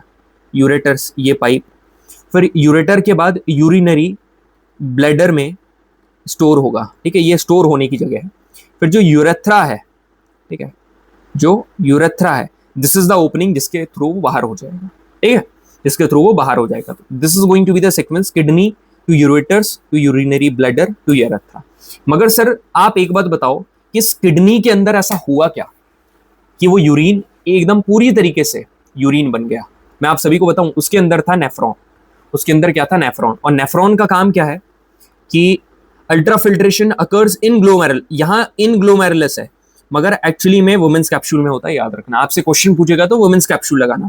एकदम हाई प्रेशर के साथ पूरा का पूरा खून आकर कहां पर टकराया, यहां पर टकराया वुमेन्स कैप्सूल, और वहां पर अल्ट्रा फिल्ट्रेशन होगी। देन ब्लड क्या होगा, यहां पर अल्ट्रा फिल्ट्रेशन होगा, मतलब फिल्टर हो गया, वेस्ट मटेरियल एक तरफ, और नॉर्मली मतलब जो डेंस वाला जो थोड़ा वेस्ट समझ में आ रहा है वो एक तरफ। अब ये जो ट्यूबुलर पार्ट है, यहां पर पास होगा ब्लड। अब ये जो ट्यूबुलर पार्ट है ना, दोबारा जितने भी यूजफुल कंपोनेंट है, ग्लूकोज, अमाइनो एसिड, सॉल्ट्स, यहां पर सेलेक्टिवली रीअब्सॉर्ब्ड होंगे। मतलब गलती से यदि कोई प्रोटीन, अमाइनो एसिड्स, यहाँ पर ग्लूकोज, सॉल्ट्स, कुछ जरूरी सॉल्ट आ गया है तो वो यहीं के यहीं उसको क्या कर लेंगे, रीअब्सॉर्ब कर लेंगे। अब यहाँ पर जो यूरिन बना है हर किडनी में, वो कहां पर जाएगा, यूरेटर में जाएगा, फिर ब्लैडर में जाएगा, और ब्लैडर से यूरेथ्रा में पास हो जाएगा। सभी को समझ में आया? बिल्कुल सर, समझ में आ गया। ठीक है, तो now gentleman, coming back to the question. ठीक है, टाइम पास नहीं कर रहे हैं अपन, काफी बढ़िया तरीके से पढ़ रहे हैं। तो किस पार्ट, मतलब नेफ्रॉन के किस पार्ट में प्रोटीन, ग्लूकोज और अमाइनो एसिड्स को रीअब्सॉर्ब करा जाता है और दोबारा ब्लड में फेंक दिया जाता है? This is the tubular part of nephron. इसको हम लोग क्या बोलते हैं, tubular part of nephron. Clear है? बिल्कुल सर, क्लियर है। विच one of the part of kidney is responsible for ultra filtration? Ultra filtration के लिए आप बोलोगे वुमेन्स कैप्सूल। मान रहा हूं कि ग्लोमेरुलस अभी लिखा था मगर कटवा दिया, कभी भी फिल्ट्रेशन और अल्ट्रा फिल्ट्रेशन देगा, वुमेन्स कैप्सूल लगाना according to UPSC. Which of the following is the right pathway for elimination of urine? तो किडनी, फिर यूरेटर, फिर ब्लैडर, फिर urethra. Option number D is correct. जो येलो कलर होता है ह्यूमन यूरिन का, is due to a pigment. मतलब किस पिगमेंट की वजह से ह्यूमन यूरिन का येलो कलर है? तो option number B, urochrome is correct answer. ठीक है, the blood at high pressure travels in Bowman's capsule by blood capillaries. मतलब हाई प्रेशर पर आकर, ठीक है, ब्लड ट्रेवल होता है कहां पर, वुमेन्स कैप्सूल में। ठीक है। वुमेन्स कैप्सूल में ट्रेवल होता है बाय ब्लड कैपिलरीज की मदद से। तो ये क्या गलत लिखा हुआ है? एकदम सही लिखा हुआ है। Women capsule is surrounded by cup shape structure called glomerulus. तो कभी भी कप की बात करेंगे तो ऐसा सी बनता है और ऐसा जी बना देना, कप और ग्लोमेरुलस। दोनों की दोनों स्टेटमेंट सही है, both the statements are correct. यहां पर क्वेश्चन नंबर 7 देखिए, artificial kidney is a device which is used to remove nitrogenous waste product from the blood through dialysis. बिल्कुल, देखो क्या होता है, कई बार ऐसा रहता है कि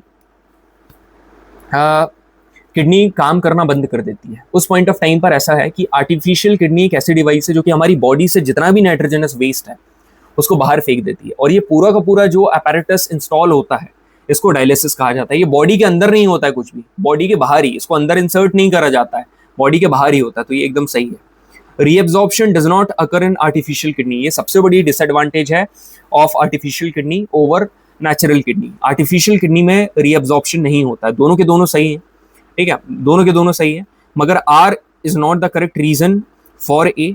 सो option number B is absolutely fine and fantastic. अब यहां पर देखो, an artificial kidney an organ, एक ऐसा ऑर्गन है which is placed inside the human body. भाई बॉडी के अंदर रखा जाता है क्या? गलत। An artificial kidney is inserted with the procedure called dialysis. इसको इंसर्ट बॉडी के अंदर इंसर्ट नहीं करा जाता है, याद रखना, इंसर्ट नहीं करता है। डायलिसिस प्रोसीजर है मगर इंसर्ट नहीं करता है, तो नन, एक भी सही नहीं है।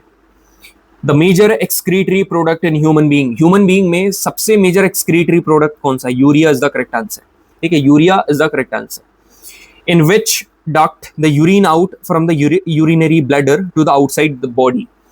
मतलब यूरिनरी ब्लैडर से बॉडी से बाहर कौन सा डक्ट यूरिन को लेकर जाता है? तो उसका नाम है urethra. Option number A is correct. अभी आप सभी को बताया था। Dash forms a common passage for both urine and sperms in human mails. ये आपको पता होना चाहिए, ये आप सभी को पता होना चाहिए, अभी मैंने बताया, ठीक है। ऐसा कौन सा है जो कि यूरिन और स्पर्म्स को दोनों का सेम पैसेज है? ये होमवर्क क्वेश्चन है भाई, this is the homework question. और ऐसा है कि जो अभी अपन रिप्रोडक्शन पढ़ेंगे ना, तब अपन और काफी बढ़िया तरीके से पढ़ लेंगे। यूरिन और स्पर्म के दोनों के लिए पैसेज जो है वो सेम है, याद रखना। तो यूरिन जहां से निकलता है अभी मैंने बताया आपको, समझदार को होशियारी काफी है। Which part of the human lungs provide surface for the exchange of gases का? लंग्स में कहां पर एक्सचेंज ऑफ गैसेस है? ये लंग्स बनी हुई है,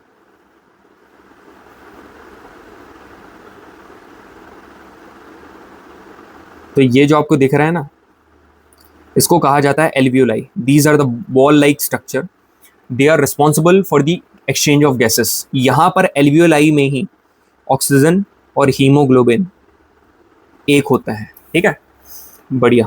during which process the heat energy is formed? किस प्रोसेस की वजह से हीट एनर्जी बनती है? रेस्पिरेशन की वजह से, बताया था ना, रेस्पिरेशन की वजह से बनती है।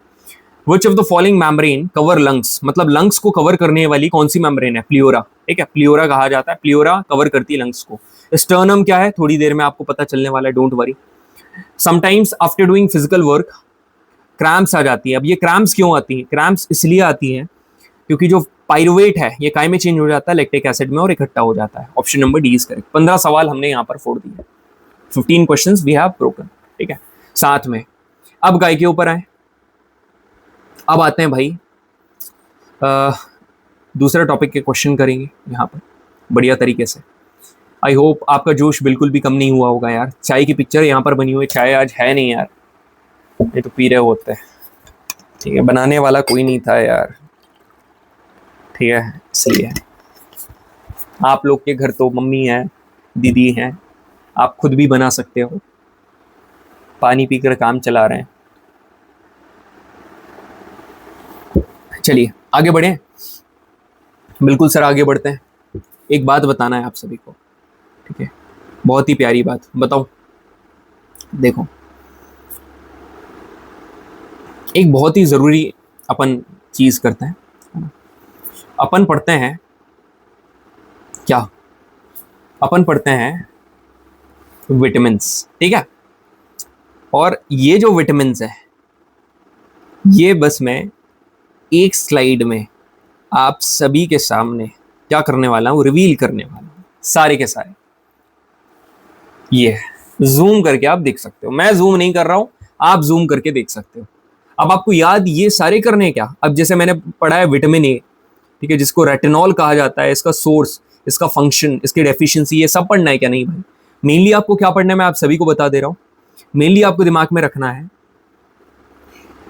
विटामिन ए जिसको रेटिनॉल भी कहा जाता है और इसकी डेफिशिएंसी से क्या होता है नाइट ब्लाइंडनेस, बस ये दो चीज याद रखनी है, ठीक है। विटामिन डी जिसको कैल्सीफेरॉल कहा जाता है और इसकी डेफिशिएंसी से रिकेट्स होता है, ठीक है। और एडल्ट में ये ऑस्टियोमलेशिया, ये छोड़ दो, उतना इंपॉर्टेंट नहीं। विटामिन ई जिसको क्या कहा जाता है, टोकोफेरॉल, टोकोफेरॉल कहा जाता है इसको, और इसकी डेफिशिएंसी में मसल्स वगैरह वीक हो जाती हैं और इनफर्टिलिटी, मतलब ये रेयर केस है। अब आता है विटामिन के। विटामिन के की डेफिशिएंसी से यहाँ पर क्या होती है, काफी ज्यादा ब्लीडिंग हो जाती है और क्लॉटिंग में डिले होता है।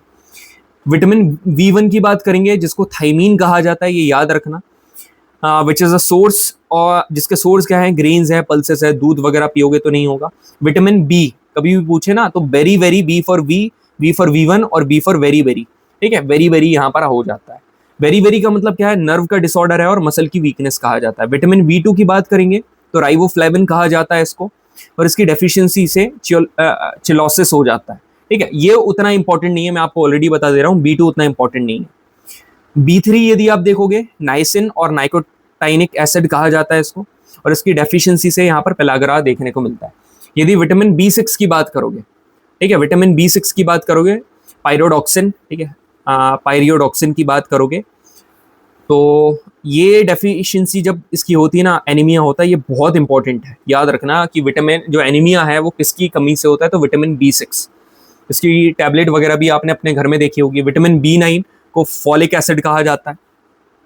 विटामिन B12 जिसको कोबालामिन कहा जाता है, आप रीड करके। और सबसे जरूरी है ना, वो क्या है, विटामिन सी जिसको एस्कॉर्बिक एसिड बोलते हैं और जिसकी डेफिशिएंसी से स्कर्वी होता है। सर टॉप 4 इंपॉर्टेंट बता दो, A, D, K, B, ये। सर आपने तो टॉप 4 बोले थे, मैंने 6 बता दिए, ये 6 कर लो, काफ़ी ज़रूरी है बहुत ही। यदि कुछ भी नहीं कर रहे हो ना, विटामिन यदि आपको छोड़ने का मन कर रहा है तो विटामिन ए, विटामिन डी, के, B1, B6 और C, इतने तो करके चले जाओ, ये काफ़ी इंपॉर्टेंट विटामिन है, ठीक है।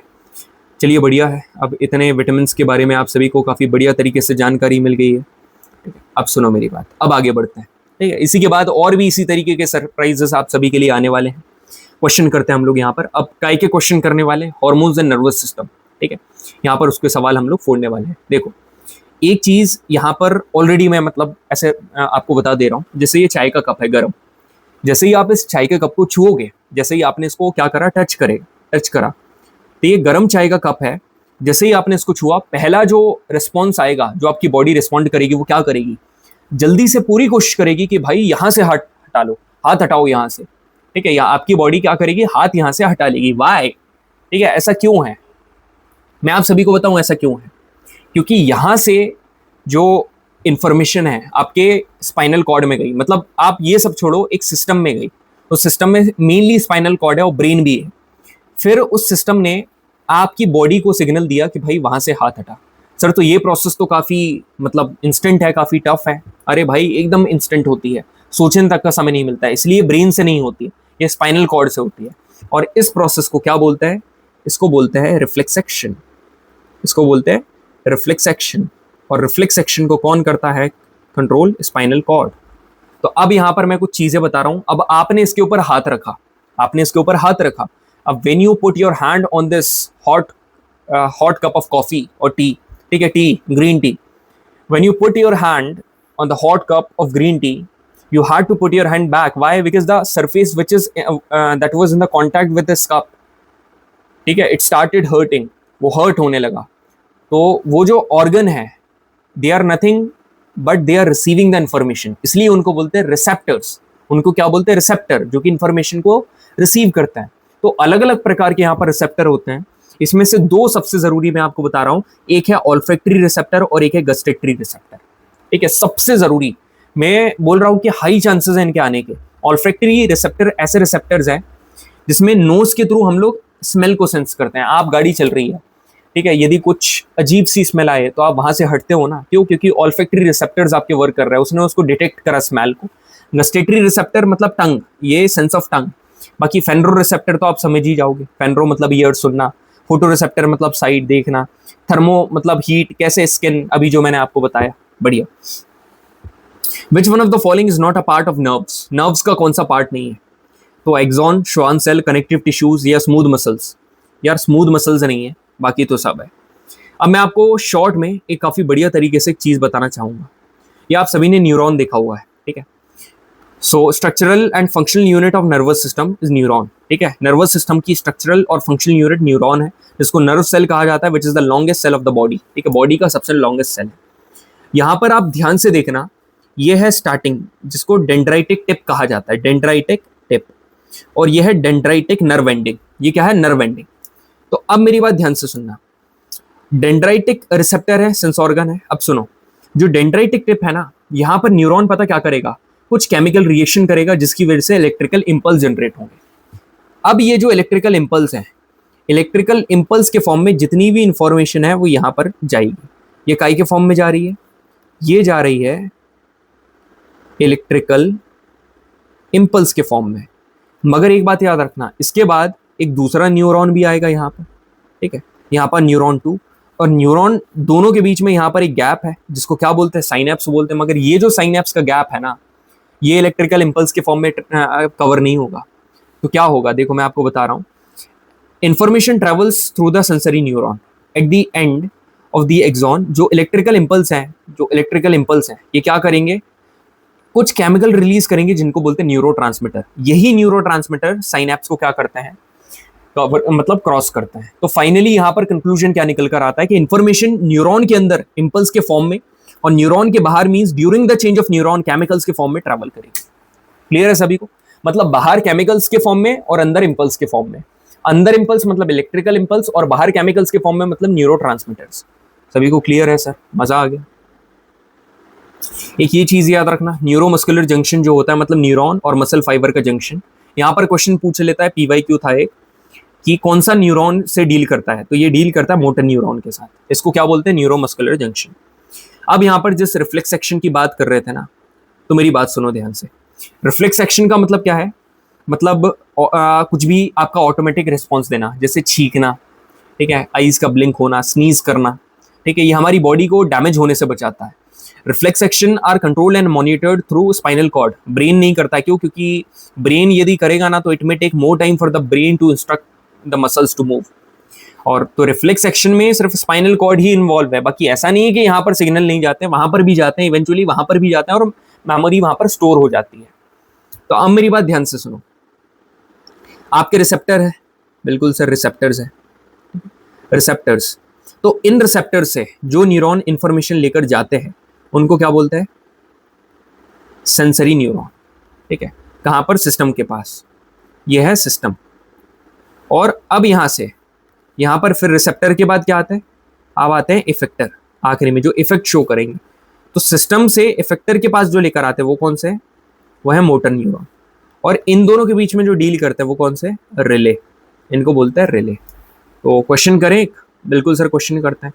तो ये पूरा का पूरा जो पाथवे है ना, इसको कहा जाता है रिफ्लेक्स आर्क। पहले स्टिमुलस आया, फिर रिसेप्टर, फिर सेंसरी न्यूरॉन, फिर CNS, ठीक है, सेंट्रल नर्वस सिस्टम। कभी भी CNS आए तो मतलब ब्रेन एंड स्पाइनल कॉर्ड, फिर रिले न्यूरॉन, फिर यहाँ पर मोटर न्यूरॉन, फिर इफेक्टर, फिर एक्शन। तो फाइनली यहाँ पर देखो, विच one of the following depicts the correct circuit of a reflex arc? तो सबसे पहले तो रिसेप्टर आएगा भाई, ठीक है। तो रिसेप्टर के बाद सेंसरी न्यूरॉन, है ना। तो ये पूरी की पूरी जो रिफ्लेक्स आर्क की प्रोसेस है, याद रखना इसमें ब्रेन तो आता ही नहीं है। तो ब्रेन आपको कहाँ पर दिख रहा है? ब्रेन दिख रहा है यहाँ पर, तो ये नहीं है, मतलब ऑप्शन नंबर 20 करेक्ट है, ठीक है। इस तरीके से ऑप्शन एलिमिनेट करे जाते हैं। आपको ये भी मैंने बता दिया था कि सेंसरी न्यूरॉन का काम क्या है? इलेक्ट्रिकल इंपल्स लेकर आना रिसेप्टर से स्पाइनल कॉर्ड के पास। रिले न्यूरॉन का काम है सेंसरी न्यूरॉन को मोटर न्यूरॉन से जोड़ना, और मोटर न्यूरॉन का काम क्या है? इंपल्स भेजना कहाँ पर? इफेक्टर के पास। काफी बढ़िया तरीके से आपके सवाल हो गए, बढ़िया। और भी आगे बताऊं ना तो एडिशनल इंफॉर्मेशन बता रहा हूँ। CNS और PNS होता है। CNS में ब्रेन और स्पाइनल कॉर्ड आते हैं, और PNS में आपकी नर्व्स आती है, क्रेनियल नर्व्स और स्पाइनल नर्व्स। क्रेनियल नर्व्स ऐसी नर्व्स है जो कि ब्रेन से निकल रही है, स्पाइनल नर्व्स ऐसी नर्व्स है जो कि स्पाइनल कॉर्ड से निकल रही है, ठीक है। अब बारी आती है ह्यूमन ब्रेन की, ठीक है। Now we need to talk about human brain. अब ये जो ह्यूमन ब्रेन है, ठीक है, ह्यूमन ब्रेन के ऊपर ये जितने भी पार्ट है, इसके ऊपर जो मेन 2 क्वेश्चन करवा रहा हूँ, उसके बाद मैं आपको, ऐसा नहीं कि आपको एडिशनल इंफॉर्मेशन के तौर पर पूरे स्ट्रक्चर नहीं समझाऊंगा, बढ़िया क्विकली मैं आपको सब कुछ समझा दूंगा। So the main thinking part of the brain is, ठीक है, ब्रेन का जो मेन थिंकिंग पार्ट है वो कौन सा है? Fore brain is the main thinking part. तो टोटल कितने पार्ट हैं? एक होता है फोर ब्रेन, ठीक है, एक होता है मिड ब्रेन और एक होता है हाइंड ब्रेन, ठीक है, इतने पार्ट हैं। अब यहां पर दूसरा क्वेश्चन क्या आता है कि which part of brain controls fine movement and maintains balance and equilibrium of the body, मतलब बॉडी का बैलेंस एंड इक्विलिब्रियम कौन मेंटेन करता है? That is cerebellum. अब ये कैसे है? देखो मैं आप सभी को बता रहा हूं, इन सभी को तीन तीन कैटेगरी में डिवाइड करा है। जैसे फोर ब्रेन है, तीन कैटेगरी है, सेरेब्रम, ऑल्फैक्टरी लोब्स और हाइपोथैलेमस। सेरेब्रम मतलब कि cerebrum is the main thinking part, reasoning, speech, intelligence, size, ये सभी के लिए यही रिस्पॉन्सिबल है, और जितने भी वॉलंटरी एक्शंस हैं उसके लिए भी यही रिस्पॉन्सिबल है। Olfactory lobes, it is responsible for detecting smells from different receptors. अभी मैंने बताया अलग अलग जितने भी रिसेप्टर्स हैं वहां से स्मेल को डिटेक्ट करने के लिए कौन रिस्पॉन्सिबल है? Olfactory lobes. जो हाइपोथैलेमस है आप सभी का, it controls the body temperature, अर्ज ऑफ ईटिंग एंड अर्ज ऑफ ड्रिंकिंग, जितना भी भूख लगना, प्यास लगना, बॉडी के टेम्परेचर को कंट्रोल करना, ये सब हाइपोथैलेमस देखता है। और ये जितने भी मैंने बताया ये काफी इंपॉर्टेंट है। फिर आता है मिड ब्रेन, मतलब बीच का ब्रेन। ये क्या करेगा? हमारे फोर ब्रेन को हाइंड ब्रेन से जोड़ेगा। ये क्या करता है? हेड, नेक, ट्रंक, इन सभी के मूवमेंट को कंट्रोल करता है to locate sound and visual reflexes, ठीक है, that are involve in focusing the objects. Midbrain का काम ये भी है कि it also controls reflex movements of eye muscles, pupil size. ये काफी इंपॉर्टेंट है। मिड ब्रेन का काम क्या है कि आई मसल और प्यूपल के साइज को कंट्रोल करता है। तो ये जितनी भी इंपॉर्टेंट बात बताई ना कि हेड नेक को मूवमेंट को कंट्रोल करता है, it also control reflex movement to eye muscle and pupil size. फिर आता है हाइंड ब्रेन। अब हाइंड ब्रेन क्या है? पहला है सेरेबेलम, दूसरा है पॉन्स और तीसरा है मेडुला ऑब्लोंगेटा। तीनों में क्या अंतर है? सेरेबेलम क्या करता है? It maintains posture and equilibrium of the body, मतलब हमारी बॉडी के पोस्चर को मेंटेन करता है व्हाइल वॉकिंग, ड्रिंकिंग, राइडिंग, ठीक है, और मस्कुलर एक्शंस को कोऑर्डिनेट करता है। पॉन्स का काम क्या है? टेक्स पार्ट इन रेस्पिरेशन, ये रेस्पिरेशन में काफी ज्यादा पार्ट लेती है and it always lie above medulla oblongata, ठीक है, मेडुला ऑब्लोंगेटा के ऊपर ये हमेशा लाई करता है। मेडुला ऑब्लोंगेटा की बात करेंगे तो it controls the involuntary action, जितने भी इनवॉलंटरी एक्शंस हैं जैसे कि breathing, blood pressure, salivation, vomiting, इनको कंट्रोल करता है मेडुला ऑब्लोंगेटा, और ये हमेशा स्पाइनल कॉर्ड के साथ पाया जाता है। मिड ब्रेन और हाइंड ब्रेन मिलाकर ब्रेन स्टेम बनता है। ये भी एक इंपॉर्टेंट क्वेश्चन है, ठीक है, एक इंपॉर्टेंट क्वेश्चन बता दिया आपको। चलिए बढ़िया है। अब और भी मैं आपको दो बात बता रहा हूँ। देखो ब्रेन तो आप सभी को बता दिया, स्पाइनल कॉर्ड क्या होती है इसके मैं मोस्ट एक्सपेक्टेड क्वेश्चन जो भी है मैं आपको यही मतलब ऐसे डायरेक्टली फैक्ट्स वाइज बता दे रहा हूँ। स्पाइनल कॉर्ड आप सभी को पता है, मतलब एक बंडल जो आपको अपने नेक के पीछे दिखता है ना, पीछे वाले एरिया में, एक मतलब आप कह सकते हो कि एक बंडल है टिश्यूज का, नर्व्स का, उसको बोलते हैं स्पाइनल कॉर्ड। और ये हमेशा जितनी भी नर्व्स है ये मेडुला ऑब्लोंगेटा से निकलती है। अब यहाँ पर मेरी बात सुनो, स्पाइनल कॉर्ड को प्रोटेक्ट करने के लिए वी हैव बैकबोन, जिसको वर्टिब्रल कॉलम बोलते हैं। ब्रेन को प्रोटेक्ट करने के लिए वी हैव क्या? बोनी बॉक्स। हमारे पास क्या है? बोनी बॉक्स। चलिए बढ़िया है। अब जो पेरिफेरल नर्वस सिस्टम मैंने आप सभी को बताया, एक तो सीएनएस बता दिया एडिशनल इंफॉर्मेशन के तौर पर, और एक पीएनएस। यहाँ पर पीएनएस में क्या है? क्रेनियल नर्व्स, जो कि कहाँ से निकलती है? ब्रेन से निकलती है और पूरे हेड में स्प्रेड रहती है। स्पाइनल नर्व्स जो कि स्पाइनल कॉर्ड से निकलती है और पूरी बॉडी में फैली रहती है एक्सेप्ट हेड, क्योंकि हेड में तो ऑलरेडी क्रेनियल है। और विसरल काफी इंपॉर्टेंट है, ये ऐसी स्पेशल प्रकार की नर्व्स हैं जो कि इंटरनल ऑर्गन्स की तरफ जाती हैं। निकलती तो कहाँ से है? स्पाइनल कॉर्ड से, but they are connected to the internal organs of the body. मजा आ गया सर, ठीक है। अब यहाँ पर बात करते हैं कुछ हॉर्मोन्स वगैरह से रिलेटेड, ठीक है। तो shoot of plant show award movement, मतलब प्लांट का जो शूट होता है ना, शूट क्या होता है? मतलब यदि मैं आपको यहाँ पर प्लांट ड्रॉ करके बताऊं तो इसको बोलोगे शूट, और जो नीचे है इसको बोलोगे रूट। तो शूट का जो मोमेंट है, ठीक है, ये अपवर्ड मोमेंट शो करता है, मतलब शूट हमेशा ऊपर ग्रो कर रही है, शूट ऊपर ग्रो कर रही है। तो इसमें से कौन सा मोमेंट बता रहा है? देखो मैं आप सभी को बता रहा हूँ। देखो दो प्रकार के कोऑर्डिनेशन होते हैं, एक होता है ट्रॉपिक मोमेंट और एक होता है नास्टिक मोमेंट। ट्रॉपिक मोमेंट को डायरेक्शनल कहा जाता है। अब सुनना, इसको कोई ना कोई एक चीज स्टिमुलेट करेगी, हैम्पर करेगी, अफेक्ट करेगी, कंट्रोल करेगी। यदि मैंने बोला फोटोट्रॉपिज्म, तो एक ऐसा फिनोमेना जिसमें फोटोट्रॉपिक मोमेंट होता है। तो फोटो का मतलब है लाइट, तो इसको कौन कंट्रोल करेगी? लाइट। तो जो चीज कंट्रोल कर रही है यदि उसके डायरेक्शन में मोमेंट हो रहा है जिस भी चीज का, तो उसके आगे पॉजिटिव लगा देना। जैसे फोटोट्रॉपिक की बात करें तो जो शूट है, शूट तो पॉजिटिव करती है भाई फोटोट्रॉपिक, क्योंकि लाइट सन से आ रही है और सन की तरफ शूट जा रही है। यदि रूट की बात करेंगे तो रूट नेगेटिव है। अब हाइड्रोट्रोपिज्म, हाइड्रोट्रोपिज्म में स्टिमुलस क्या होगा, स्टिमुलस होगा वाटर। अब रूट के लिए पॉजिटिव क्यों होगा, रूट के लिए पॉजिटिव इसलिए होगा क्योंकि जड़ों में ही तो पानी डालता है और जड़ पानी की तरफ ग्रो करती है। फिर आता है जियोट्रोपिज्म, स्टिमुलस क्या होगा, अर्थ, ठीक है, पॉजिटिव रूट है और नेगेटिव शूट है। फिर कीमोट्रोपिज्म मतलब for example pollen tube formation. Nastic movement मतलब उतना नहीं है, मतलब फोटो आप ऐसा याद कर लो, नॉन डायरेक्शनल मूवमेंट है और उसके स्टिमुलस याद कर लो। फोटोनास्टिक मतलब लाइट, थर्मोनास्टिक मतलब हीट, सिज्मोनास्टिक मतलब टच। टच जैसे ये इंपॉर्टेंट है भाई, आपने एक ऐसा प्लांट देखा होगा, छूते हैं तो ये बंद हो जाता है, ठीक है, छूते हैं तो भाई ये बंद हो जाता है, ठीक है, इसको कहा जाता है मिमोसा पुडिका, ठीक है, this is called mimosa pudica, mimosa pudica. एक है थिग्मोनास्टिज्म मूवमेंट, ठीक है, थिग्मो मतलब इंसेक्ट, इंसेक्टिवोरस प्लांट है जिसको बोलते हैं वीनस फ्लाई ट्रैप, ठीक है, तो ये याद रखना जितने भी मूवमेंट बताए। तो अब यहाँ पर जो क्वेश्चन हमसे पूछा हुआ था कि शूट की तरफ तो यार नेगेटिव जियोट्रॉपिक होगा, नेगेटिव जियोट्रॉपिक आप कह सकते हो, नेगेटिव फोटोट्रॉपिक तो होगा नहीं, पॉजिटिव हाइड्रोट्रॉपिक भी नहीं होगा, नेगेटिव जियोट्रॉपिक होगा। आपने आंसर कर दिया। अब यहाँ पर क्वेश्चन क्या है कि which one among the following is plant hormone, इसमें से प्लांट हार्मोन कौन सा है यार, गिबरेलिंस यहाँ पर प्लांट हार्मोन है ना। अब कुछ यार मैं आपको डायरेक्टली बताऊं, कुछ इंपॉर्टेंट प्लांट हार्मोन, मतलब जो कि आप अपनी कॉपी में नोट डाउन कर लेना और याद करके चले जाना, आपके एग्जाम में आएंगे। सर सारी चीजें ही तो इंपॉर्टेंट बता रहे हो आप। देखिए ऑक्सिन, पहला है ऑक्सिन। ऑक्सिन पता कहाँ पर सिंथेसाइज्ड होता है, it is synthesised at the tip of shoot and helps the plant to grow longer, ठीक है, मतलब शूट पर ये यहाँ पर बनता है और प्लांट को लंबा ग्रो होने में हेल्प करता है।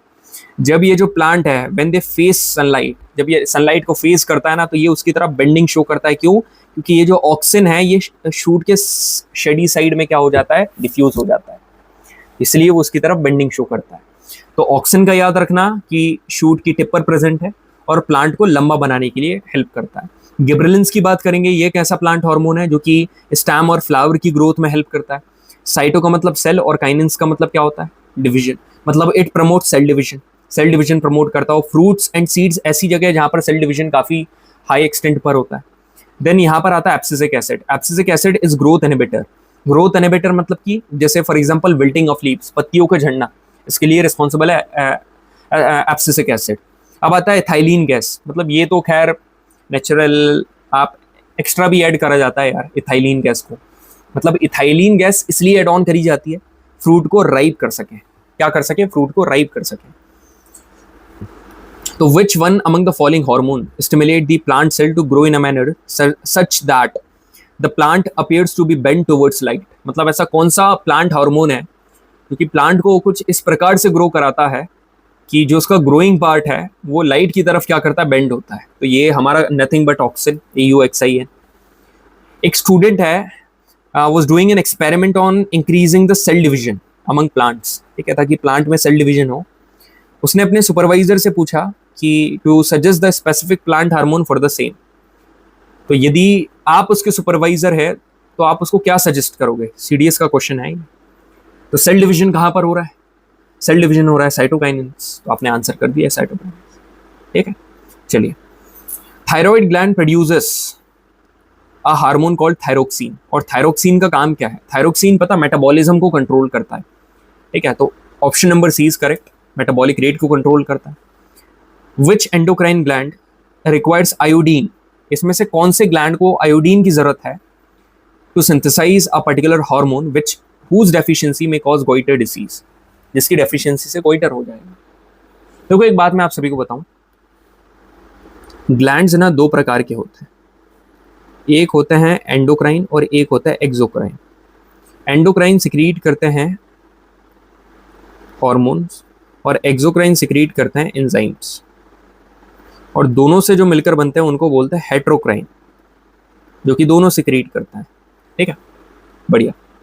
अब यहां पर देखो, जो थायराइड ग्लैंड है ना वो थायरोक्सिन हार्मोन सिक्रीट करता है, और जब ये हार्मोन ग्रो करता है, काहे की वजह से ये हार्मोन ग्रो करता है, सॉल्ट हमको खाना पड़ता है, यदि इसकी कमी हो गई ना तो हमको सोलन नेक हो जाता है। गोइटर का मतलब क्या है? नेक फूल जाता है, सोलन नेक।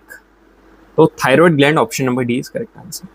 अब एनिमल हार्मोन की बात करें, यहां पर आता है एड्रिनलिन। इसके बारे में तो किसको नहीं पता।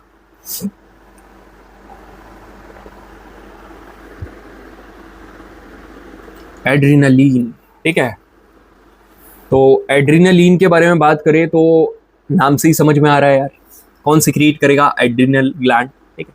तो एड्रिनल ग्लैंड यहाँ पर सिक्रीट करेगा ये हार्मोन को, और ये स्ट्रेस सिचुएशन में काम करता है। और जानकारी के लिए बता दूं कि इसको इमरजेंसी हार्मोन भी कहा जाता है, ठीक है। क्या? इमरजेंसी हार्मोन किसको बोलता है? एड्रिनलिन को। It's target organ is heart, ठीक है, जिसकी वजह से वो तेजी से बीट करने लगता है ताकि ज्यादा से ज्यादा ऑक्सीजन उस मसल्स में जाए। फिर आता है thyroxine. It is secreted by thyroid gland. Carb, protein and fat metabolism को बॉडी में कंट्रोल करके रखता है। आयोडीन काफी जरूरी है, iodine is essential for its synthesis, और यदि इसकी डेफिशिएंसी होती है तो इससे गोइटर हो जाएगा। ग्रोथ हार्मोन कौन सिक्रीट करता है? Pituitary gland. बॉडी के ग्रोथ और डेवलपमेंट को रेगुलेट करता है। यदि इसकी कमी होती है तो फिर ड्वार्फिज्म या गिगैंटिज्म होता है, मतलब या तो इंसान बोना रह जाएगा या तो काफी ज्यादा लंबा हो जाएगा। फिर आते हैं टेस्टोस्टेरोन एंड ऑस्ट्रोजन। इनका काम क्या है? ये प्यूबर्टी में जितने भी चेंजेस हैं ये सारे लेकर आते हैं। फिर आता है insulin. Insulin are produced by pancreas, ठीक है। अब मैं देखो आपको एक बढ़िया बात बता रहा हूं, ठीक है।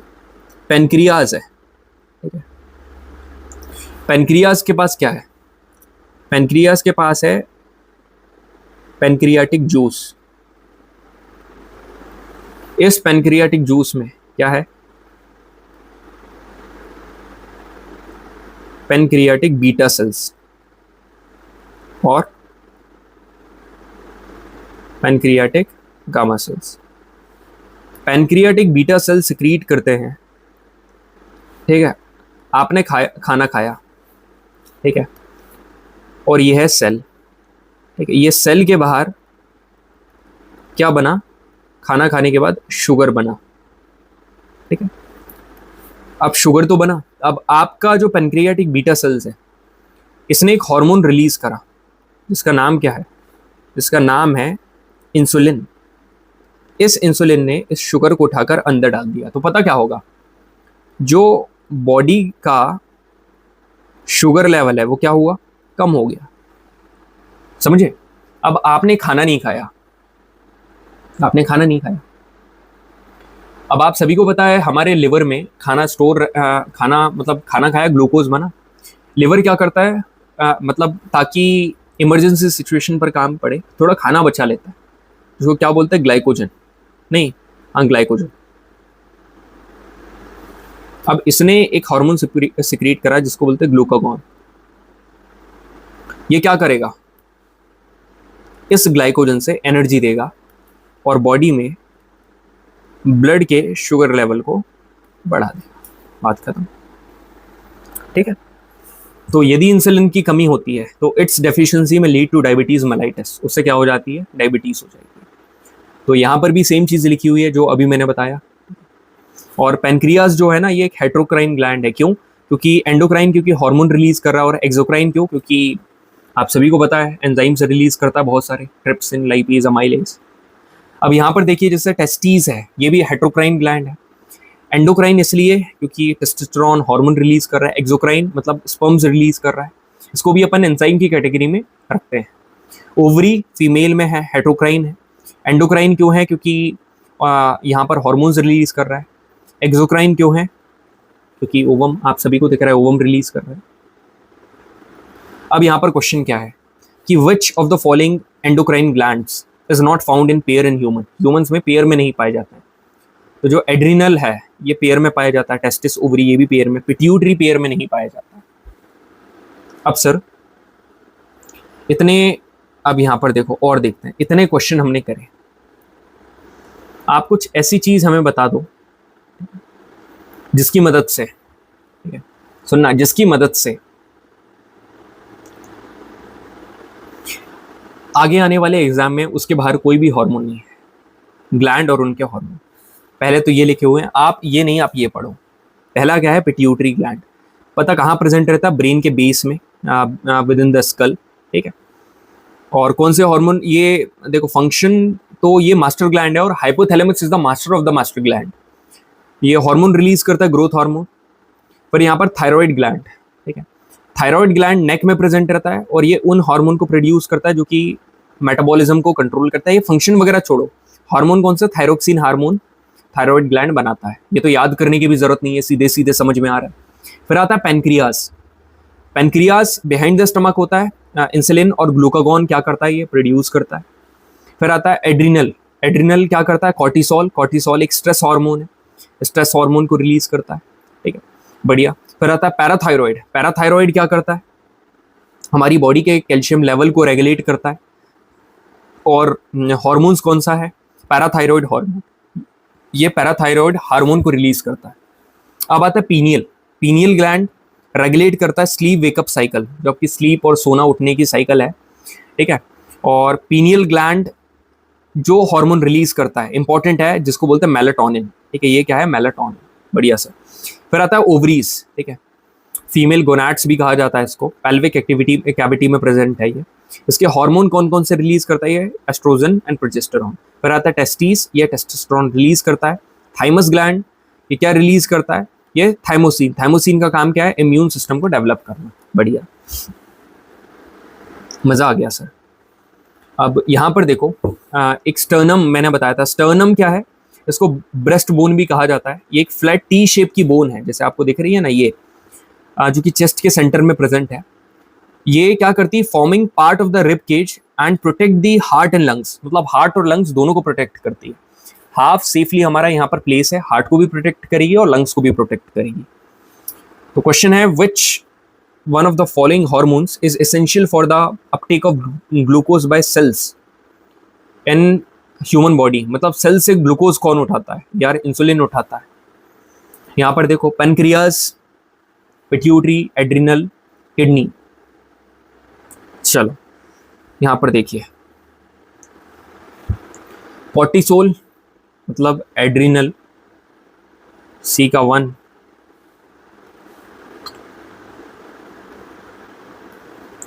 आप सबसे पहले देखो पैनक्रियास सिक्रीट करता है ग्लूकागॉन, मतलब ए का 4, या तो ये होगा या तो ये होगा, ठीक है।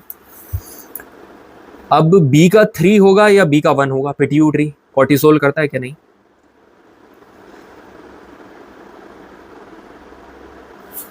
एड्रिनल कॉर्टिसोल रिलीज करता है। अभी अपन ने ऊपर देखा, ये देखो, अभी देखा, ये देखो, यहाँ पर ये देखो क्या रिलीज करता है, एड्रिनल कॉर्टिसोल करता है, जो कि एक स्ट्रेस हार्मोन है। आपने सिर्फ एड्रिनलिन पढ़ा है, यहाँ पर कॉर्टिसोल भी आपने अब स्टडी कर लिया, तो अब ये कॉर्टिसोल की भी बारी भी आ गई। तो अब आप देख लो, मतलब ए का 4 और सी का 1, मतलब option number A is correct.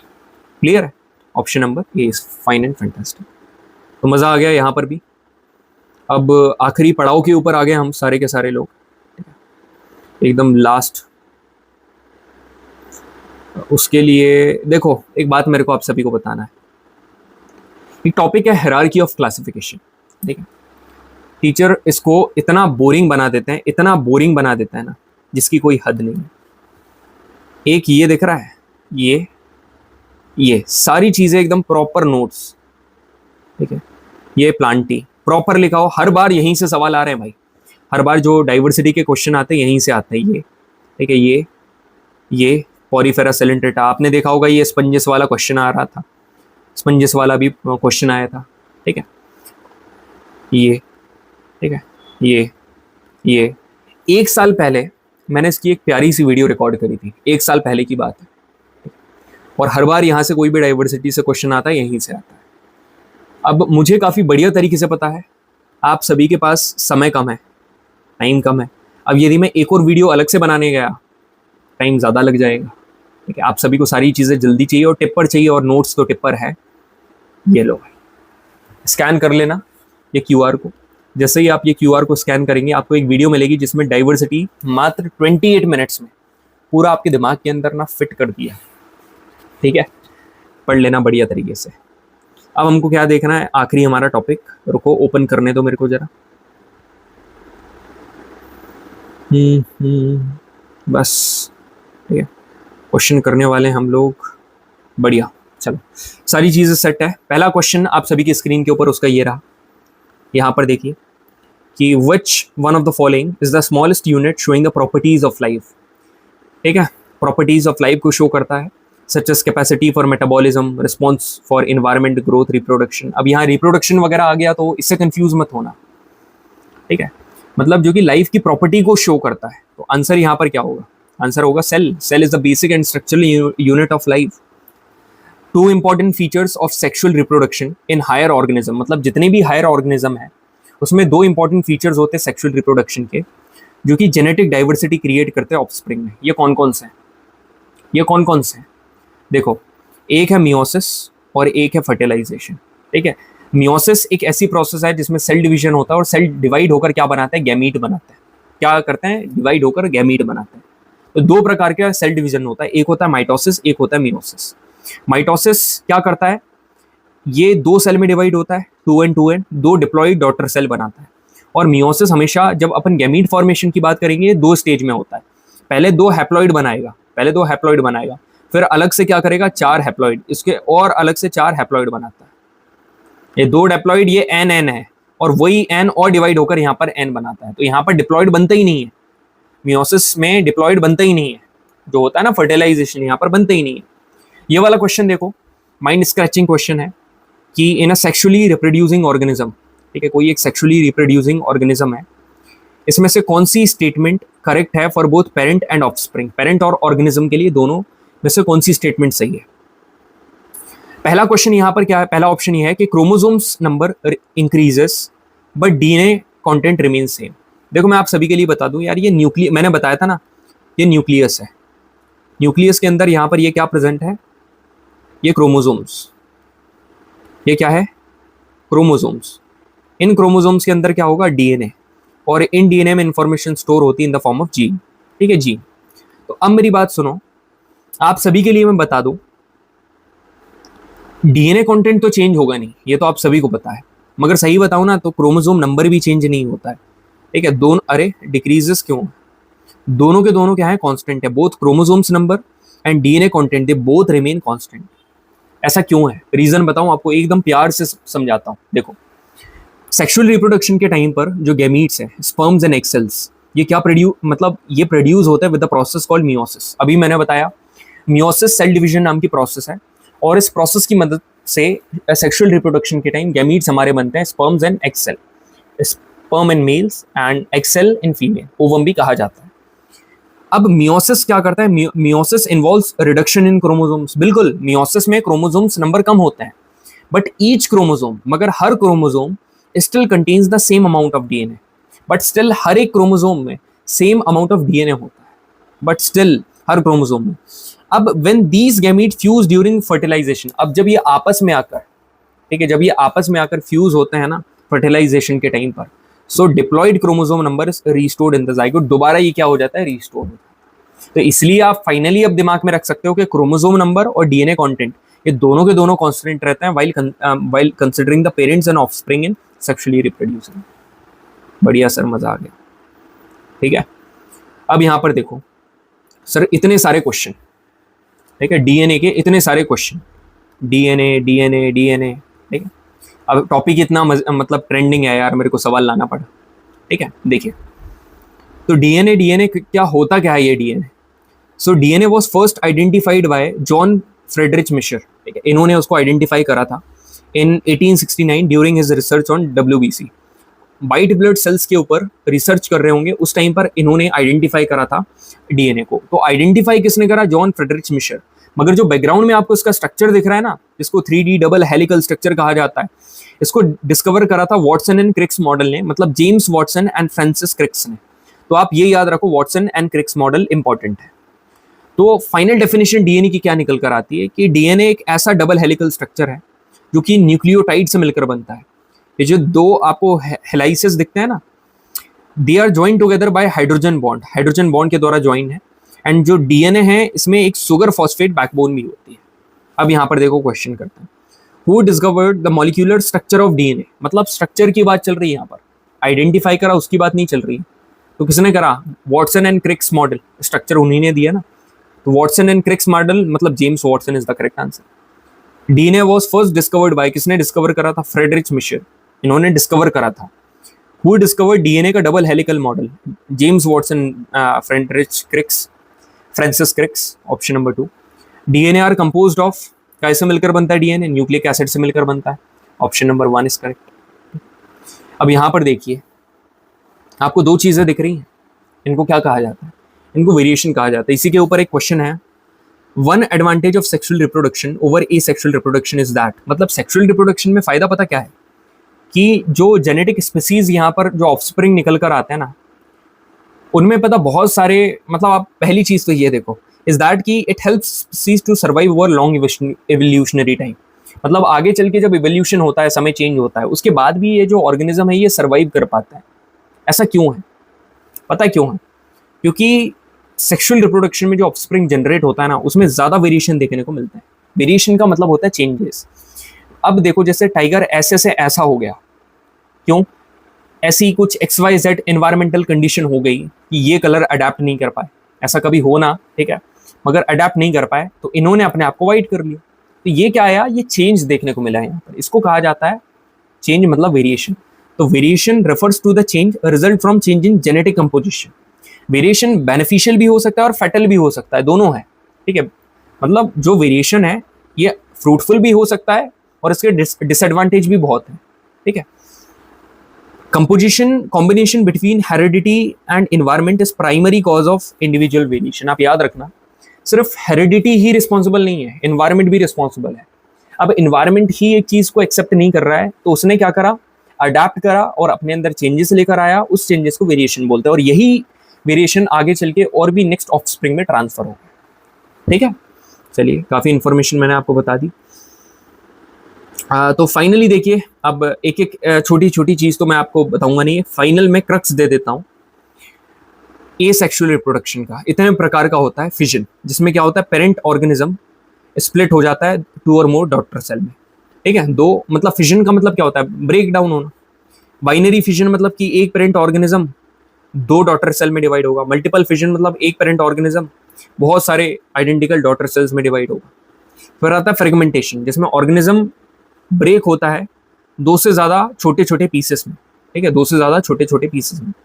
फिर आता है रीजनरेशन। रीजनरेशन एक ऐसा सिंगल सब्सटेंस है ऑर्गेनिज्म का। देखो, रीजनरेशन का मतलब क्या होता है, मैं आपको देखो ऐसे बताता हूं, देखो बढ़िया तरीके से। फिजन, फिजन मतलब एक ऐसी प्रोसेस है जिसमें कोई एक यूनिसेलुलर ऑर्गेनिज्म 2 या 2 से ज्यादा ऑर्गेनिज्म में क्या हो रहा है? स्प्लिट हो रहा है और डॉटर सेल बना रहा है। अभी मैंने बताया 2 प्रकार का है फिजन। एक है बाइनरी फिजन, जो कि आपको सभी को दिख रहा है। पहले क्या डिवाइड होती है आपको यहाँ पर पिक्चर में क्लियरली दिख रहा है, पहले न्यूक्लियस डिवाइड होगा, फिर साइटोप्लाज्म डिवाइड होगा और फिर फाइनली जाकर पूरा का पूरा ऑर्गेनिज्म वहां पर डिवाइड हो जाता है। मल्टीपल फिजन क्या होता है? मल्टीपल फिजन मतलब कि जिसमें मल्टीपल सेल्स में डिवाइड होता है, फॉर एग्जाम्पल प्लाज्मोडियम। फ्रेगमेंटेशन मतलब एक ऐसे प्रकार का एसेक्सुअल रिप्रोडक्शन जो कि मल्टीसेलुलर ऑर्गेनिज्म में देखने को मिलता है, ठीक है, स्पाइरोगायरा फॉर एग्जाम्पल। यहां पर दीस ऑर्गेनिज्म ब्रेकअप इनटू 2 और मोर स्मॉल फ्रेगमेंट्स, और हर एक फ्रेगमेंट, हर एक टुकड़ा आगे चल के कंप्लीट ऑर्गेनिज्म यहां पर क्या करता है? फॉर्म कर लेता है। अब आता है रीजनरेशन। रीजनरेशन पता है? रीजनरेशन जैसे एक ये है भाई, अब जैसे मैं हूं, तुमने मुझे 3 हिस्सों में काट दिया, ठीक है, और ड्रम में भर दिया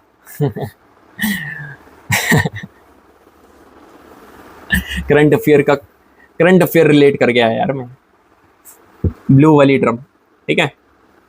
अब जैसे यहां पर आपको देखा, फॉर एग्जांपल 3 टुकड़ों में काट दिया, अब मेरे तीनों अलग अलग टुकड़ों ने अलग अलग 3 बॉडी बना ली, तो ये क्या है? ये पता क्या है? एनिमल्स जैसे Planaria, they can regenerate into complete individual from single segment. ये काफी कॉम्प्लेक्स मेथड है ये सेक्सुअल रिप्रोडक्शन की, जहां पर नया वाला जो ऑफस्प्रिंग है, ठीक है, वो सिर्फ एक ब्रोकन और कट पार्ट से बन जाता है। काफी स्पेशल सेल्स के द्वारा यहाँ पर क्या होता है? सेल डिवीजन किया जाता है, समझ रहे हो। अब आता है बडिंग। बडिंग एक ऐसा ही सेक्सुअल रिप्रोडक्शन की प्रोसेस है जहां पर एक छोटा सा प्रोजेक्शन बर्ड पूरा का पूरा एक नया ऑर्गेनिज्म बनाता है, यहाँ पर आप सभी को दिख रहा है। अब आता है वेजिटेटिव प्रोपगेशन। वेजिटेटिव प्रोपगेशन का मतलब क्या होता है कि जो पेरेंट प्लांट है, पेरेंट प्लांट मतलब कि ऑलरेडी एक प्लांट है, उसके पार्ट से एक नए प्लांट मिल रहा है, जैसे कि this is known as natural vegetative propagation, जहां पर पेरेंट के प्लांट जैसे रूट, स्टेम और लीव्स का यूज करके नए प्लांट बना रहे हैं। मगर इसको आर्टिफिशियली जब यूज करते हैं तो इसको आर्टिफिशियल वेजिटेटिव प्रोपगेशन कहा जाता है, जिसके एग्जांपल है कटिंग, लेयरिंग, ग्राफ्टिंग। ग्राफ्टिंग क्या होता है, जैसे एक प्लांट का पार्ट है विदाउट रूट, उसको दूसरे प्लांट के पार्ट से अटैच कर दिया विद रूट, इसको बोलेंगे grafting. This is called grafting. ये क्या करता है, जेनेटिक स्टेबिलिटी को मेंटेन करता है और ज़्यादा फ्रूट एंड फ्लावर लेकर आता है, प्रोपगेशन बनाता है।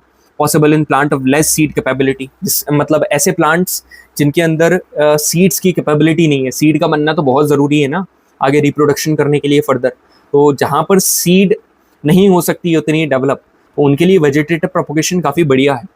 अब आता है टिश्यू कल्चर। देखो टिश्यू कल्चर पता क्या है, एक प्लांट के पार्ट को काटा, उसको आपने एक आर्टिफिशियल न्यूट्रिएंट मीडियम में ले जाकर रख दिया, अब वो डिवाइड होकर बना लेगा कैलस, उस कैलस को ले जाकर आपने हार्मोन्स में रख दिया, वो बना लेता है प्लांटलेट्स। बस ये याद रखना कि प्लांट का पार्ट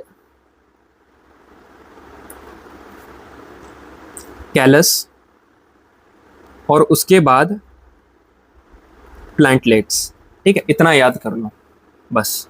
अब है स्पोर फॉर्मेशन। स्पोर फॉर्मेशन पता क्या होता है, ये जो स्पोर आपको बाहर दिख रहा है ना, ये हवा में उड़े, ये हवा में उड़े और एक जगह जाकर बैठ गए, और जब ये जिस जगह जाकर बैठे वहां पर जर्मिनेट करेगा और उसकी कॉलोनी को राइज करेगा, ठीक है। फॉर एग्जांपल जैसे thread like projection called hyphae develops on the bread. यदि आपने गीली ब्रेड बाहर रख दी, ठीक है, गीली ब्रेड बाहर रखोगे ना तो वहां पर एक हाइफी बन जाएगा, हाइफ, ठीक है। This is because the spores of Rhizopus, मतलब राइजोपस के स्पोर्स जो हवा में प्रेजेंट है वो उसके ऊपर आकर सेटल हो जाएंगे और जर्मिनेट करके वो राइजोपस कॉलोनी बना लेगा। क्लियर है सभी को? बिल्कुल सर क्लियर है। अब यहाँ पर क्वेश्चन है कि which one of the following plants has unisexual flower. तो देखिए यहाँ पर यूनिसेक्सुअल फ्लावर मतलब ऐसे फ्लावर जिसमें मेल और फीमेल रिप्रोडक्टिव ऑर्गन अलग अलग फ्लावर में होता है, और बाइसेक्सुअल फ्लावर मतलब बोथ, जिसमें दोनों के दोनों male and female reproductive organ same flower में आपको पाए जाएंगे। अब जैसे पपाया है ये यूनिसेलुलर है, तो यहाँ पर यूनिसेलुलर पूछा है, option number A is unicellular. बचे हुए जितने भी हैं यूनिसेलुलर मतलब यूनिसेक्सुअल, ठीक है। यूनिसेलुलर गलती से निकल गया, कान क्या पता क्यों दर्द कर रहा है। यूनिसेक्सुअल मतलब जिसमें, यूनिसेक्सुअल मतलब जिसमें अलग अलग फ्लावर में अलग अलग क्या प्रेजेंट है, अलग अलग पार्ट्स प्रेजेंट है, रिप्रोडक्टिव पार्ट्स प्रेजेंट है, ठीक है, बढ़िया। अब यहां पर सुनो सारे के सारे मेरी बात। अ फ्लावर कंप्राइजेस 4 मेन पार्ट। एक फ्लावर है वो 4 पार्ट से मिलकर बनता है, सेपल, पेटल, स्टेमन, कार्पेल। जो सेपल है उसको कैलिक्स कहा जाता है, ग्रीन वाला पार्ट आपने देखा होगा, ठीक है। पेटल, रोज की पत्ती में जो हरा वाला पार्ट है वो कैलिक्स, सेपल है, और जो पेटल्स है, जो पत्ती होती है उसको हम लोग पेटल्स बोलते हैं, कोरोला कहा जाता है। अब जो स्टेमन है, स्टेमन मैन मतलब मेल, ठीक है, तो ये है male reproductive part of carpel, ये है फीमेल रिप्रोडक्टिव पार्ट। तो stamen and carpel are the reproductive part of the flower. तो अब इसके बारे में एक क्वेश्चन आया था ये, ठीक है, आप सभी को यहाँ पर ये क्वेश्चन दिख रहा है। तो पहले मैं आपको ऊपर ही बता देता हूँ बढ़िया तरीके से। देखो स्टेमन क्या करेगा, देखो कॉमन बेसिक प्रोसेस क्या है आप सभी को बताया यार। जो मेल रिप्रोडक्टिव पार्ट है, यहां से पॉलन ग्रेन्स जनरेट होंगे, ये कहाँ जाकर बैठेंगे, ये फीमेल रिप्रोडक्टिव पार्ट्स के पास जाकर बैठ जाएंगे, सेटल हो जाएंगे, और ये आगे चल के कॉलोनी को डिवाइड करेंगे। तो यहां पर देखो स्टेमन एक मेल रिप्रोडक्टिव पार्ट है फ्लावर का, ठीक है। अब यहाँ पर जो उसकी टिप है इसको बोलता है एंथर। ये एंथर की जो टिप है ना, ये क्या प्रोड्यूस करती है, ये प्रोड्यूस करती है पॉलन ग्रेन्स। कार्पेल या पिस्टिल मतलब ये एक फीमेल रिप्रोडक्टिव पार्ट है फ्लावर की, विच is present at the centre of the flower, जो कि फ्लावर के सेंटर पर प्रेजेंट है, मतलब female reproductive part of the flower which is present at the centre of the flower, ठीक है। इसको हम लोग बोलते हैं कार्पेल। 3 पार्ट है इसके, 3 पार्ट, एक ये वाला टर्मिनल, एक एलोंगेटेड और एक फूला हुआ सोलन, ठीक है। ऊपर वाले को बोलते हैं स्टिग्मा। स्टिग्मा मतलब स्टिकी। ये स्टिकी क्यों है, क्योंकि ये हेल्प करता है पॉलन ग्रेन्स को रिसीव करने के लिए ड्यूरिंग पॉलिनेशन। पॉलिनेशन मतलब ट्रांसफर ऑफ पॉलन ग्रेन्स, ठीक है। This is the terminal part of the carpel. यदि अपन स्टाइल की बात करेंगे, सो it is the middle elongated part of the carpel, मतलब कार्पेल का जो बीच का सबसे लंबा पार्ट है उसको स्टाइल बोलेंगे। It helps in the attachment of stigma to the ovary, मतलब ये क्या करता है, मतलब स्टिग्मा को ओवरी से जोड़कर रखता है, ठीक। स्टिग्मा को ओवरी से। अब ओवरी क्या है, नीचे का जो सबसे फूला हुआ पार्ट है जिसमें क्या होते हैं ओव्यूल्स मतलब एक्सेल होता है, उसको हम लोग क्या बोलते हैं, उसको ओवरी बोलते हैं। तो यहाँ पर क्वेश्चन क्या है कि कौन सी स्टेटमेंट करेक्ट है। स्टेमन is present in the centre of the flower. अरे भाई सेंटर में तो ओवरी होता है, गलत है। तो वन जिसमें आ रहा है वो गलत है, ये भी गलत है, ये भी गलत है। The swollen bottom part of carpel is ovary, बिल्कुल फूले हुए पार्ट को ओवरी बोलते हैं। The fusion of germ cell, जब जर्म सेल फ्यूज करता है तो ये क्या बनाता है, जाइगोट बनाते हैं, बिल्कुल जाइगोट बनाते हैं, सही है। सेकंड वाला लिखा है stamen produces pollen grains in ovary. ये एक बात मैं आपको सही बताऊं ना, ये वैसे है तो गलत, ठीक है। जो स्टैमेन है वो पॉलन ग्रेन को प्रोड्यूस करता है मगर एंथर में करता है, ये ओवरी नहीं एंथर में करता है। मगर जहां पर 3 और 4 है इसलिए यहां पर ऑप्शन नंबर ए लगा दिया। मैंने आपको ऑलरेडी बता दिया, ठीक है, ताकि आप बिल्कुल भी डाउट में ना रहो।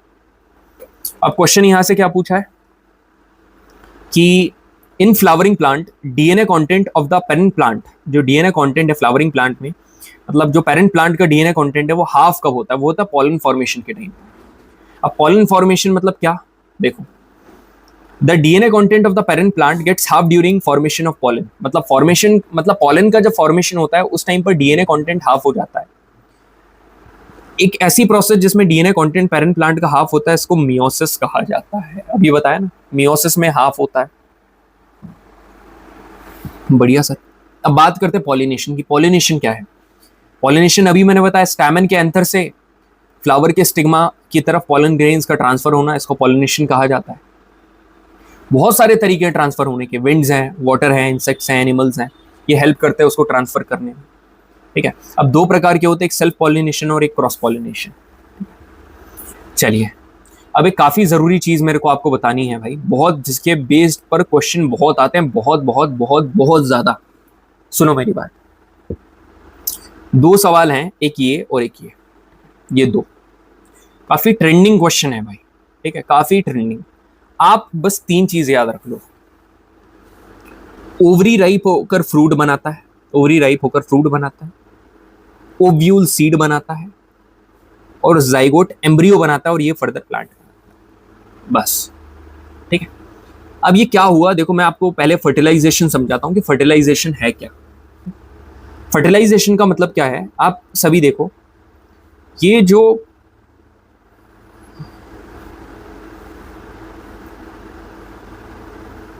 आपको दिख रहा है ये स्टिग्मा, यहां पर पॉलन ग्रेन्स आए, ठीक है, पॉलन ग्रेन्स आए, ये 2 हैं, 2 पॉलन ग्रेन्स हैं जो नीचे जाएंगे, ठीक है, ये पूरा स्टाइल से होते हुए घूम के इधर, और यहां पर जो होता है इसको बोलते हैं एग अपैरेटस। इसको क्या बोलते हैं, एग अपैरेटस। अब ये जो एग अपैरेटस है इसमें हम लोग पॉलन ग्रेन्स को अंदर लेकर जाएंगे। अब सुनना मेरी बात, पहला जो मेल जर्म सेल है, 2 गए हैं, ठीक है, मेल जर्म सेल 2 गए हैं। पहला male germ cell egg cell के साथ क्या करेगा, जुड़ेगा और बनाएगा जाइगोट, और ये जाइगोट बनने की प्रोसेस को सिनगेमी कहा जाता है, प्रोसेस को बोलता है, ठीक है, जाइगोट बनने की प्रोसेस को सिनगेमी कहा जाता है।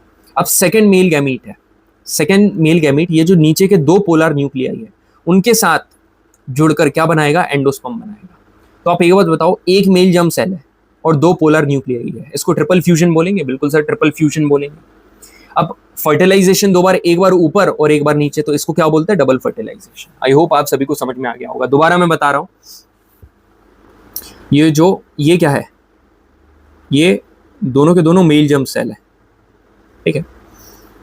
पहला मेल जर्म सेल जुड़ा काय के साथ, एग सेल के साथ, क्या बनाएगा, जाइगोट।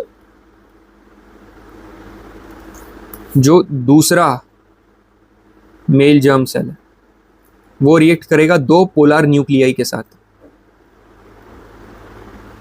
और क्या बनाएगा, एंडोस्पर्म, ठीक है, बढ़िया।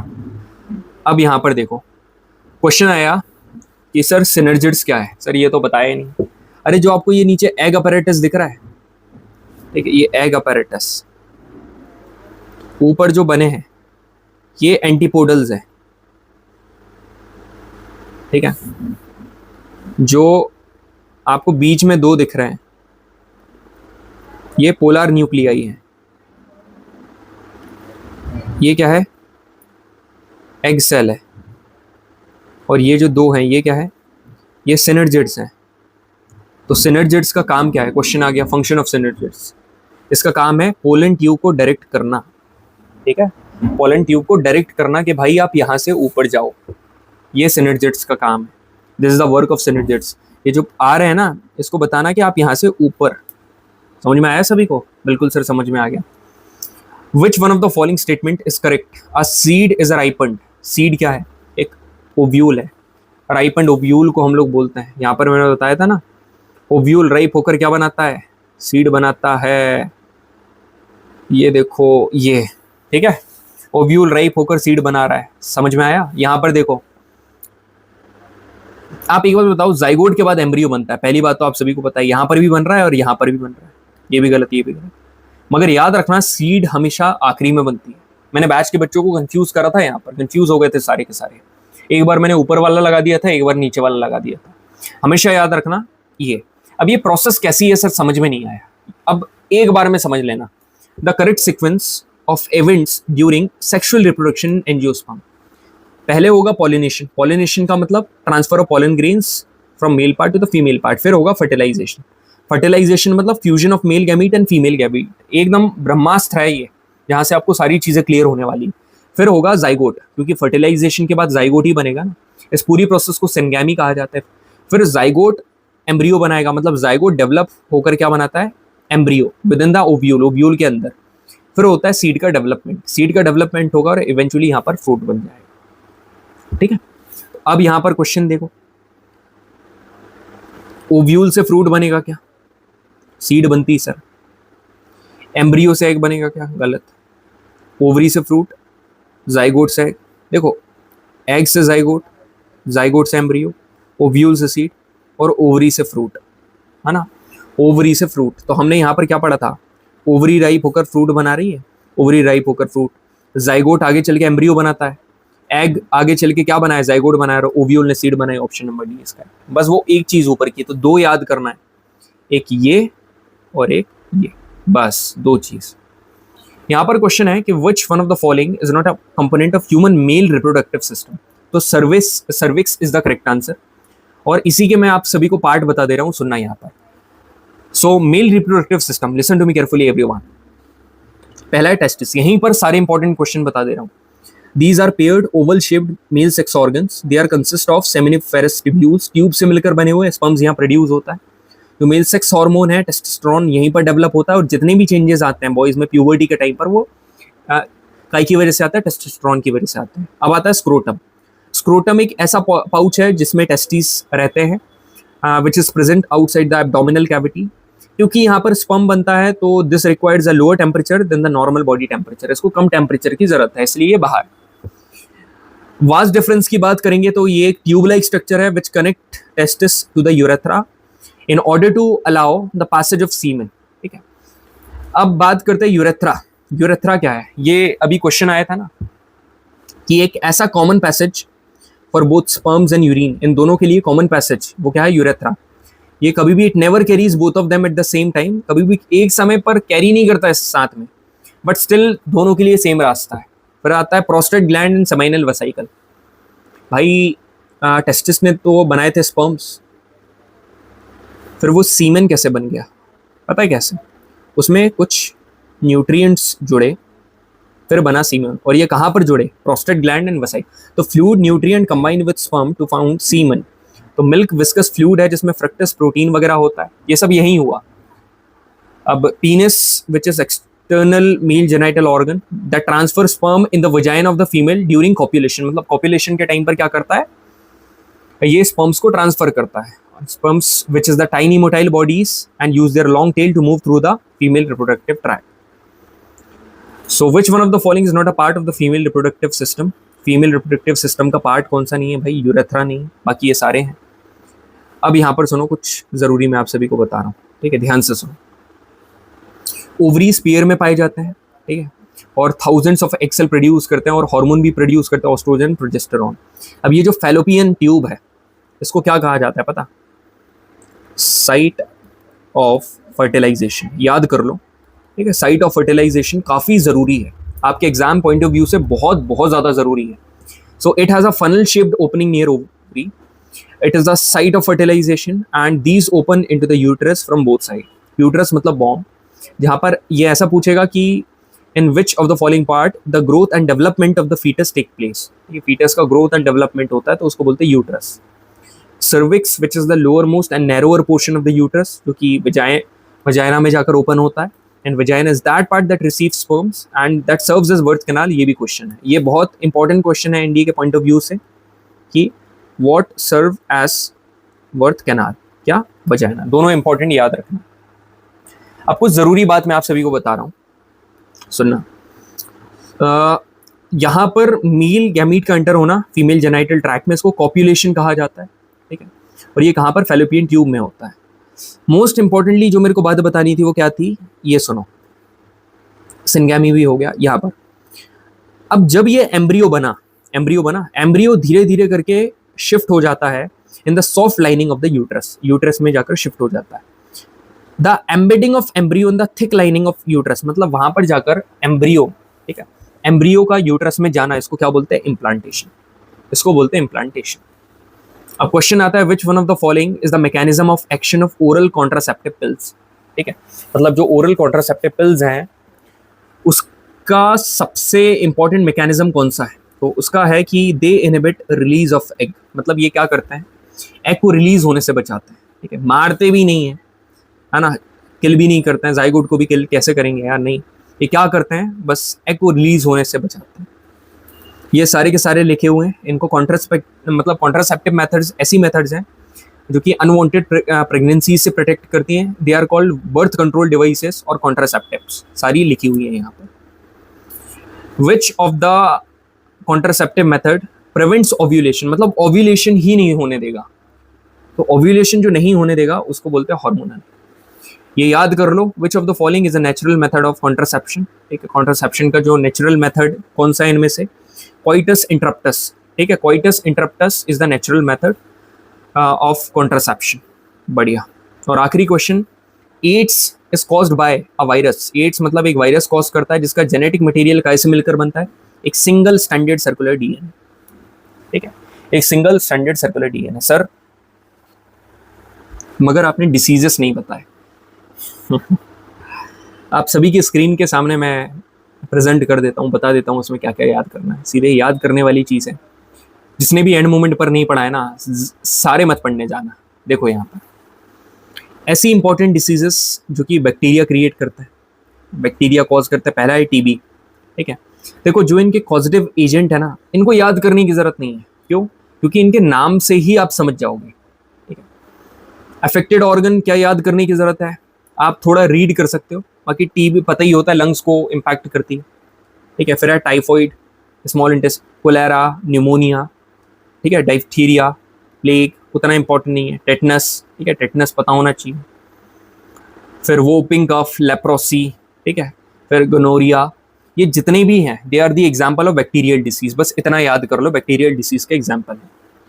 अब यहाँ पर प्रोटोजोन डिसीज जितनी भी है, मतलब ऐसी डिसीज जो कि प्रोटोजोन्स कॉज करते हैं, उसका कुछ निमोनिक है। Many kind animals sleep great tonight only, ठीक है। Many kind animals sleep great tonight only. तो मलेरिया, कालाजर, ठीक है। अमीबिक डिसेंट्री उतना इंपॉर्टेंट नहीं है, छोड़ो। स्लीपिंग सिकनेस, गाइडेसिस उतना इंपॉर्टेंट नहीं है। टॉक्सोप्लाज्मोसिस इंपॉर्टेंट नहीं है, ये भी नहीं है। ये जो दो ऊपर के है ना, और एक ये है, ये इंपॉर्टेंट। मलेरिया कौन क्रिएट करता है, प्लाज्मोडियम इंपॉर्टेंट है। और कालाजर लीशमानिया करता है, जो कि अभी अपन ने बताया जो ऊपर पढ़ रहे थे अपन। स्लीपिंग सिकनेस ये करता है।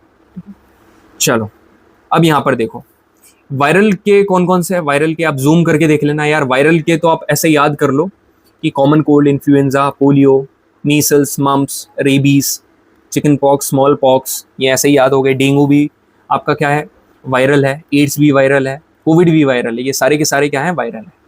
तो ये मैंने शॉर्ट में आपको बता दिया, ज़्यादा लोड लेने की आप सभी को ज़रूरत नहीं है इनका, ठीक है। मैं ऑलरेडी बता रहा हूँ आपको फोकस किन चीज़ों के ऊपर करना है। फोकस आप उन चीज़ों के ऊपर करो जो कि ज़्यादा पूछी जाती है। यदि आप नई चीज़ बिल्कुल पढ़ो, मगर वो पढ़ो जो एग्ज़ाम में पूछ रहा है यार। जो नहीं पूछ रहा है, अब जो नहीं पूछ रहा है थोड़ा बहुत भी पूछ रहा है, और इतनी चीज़ पढ़ना पड़ रहा है, और इतनी चीज़ पढ़ने के लिए, याद करने के लिए, यदि इसके अदर हैं, जो मेरा नेक्स्ट इंडियन ज्योग्राफी का सेशन आने वाला है, किसी ने वो लगा लिया, तो उससे तो वो 7 क्वेश्चन करेगा ना। 7 क्वेश्चन इंडियन ज्योग्राफी से आते हैं, वो इंपॉर्टेंट है ये। समझ गए? So I hope you really like this session, ठीक है, you really enjoyed this session. It was a very nice session with all of you guys. Thank you very much everyone. जय हिंद.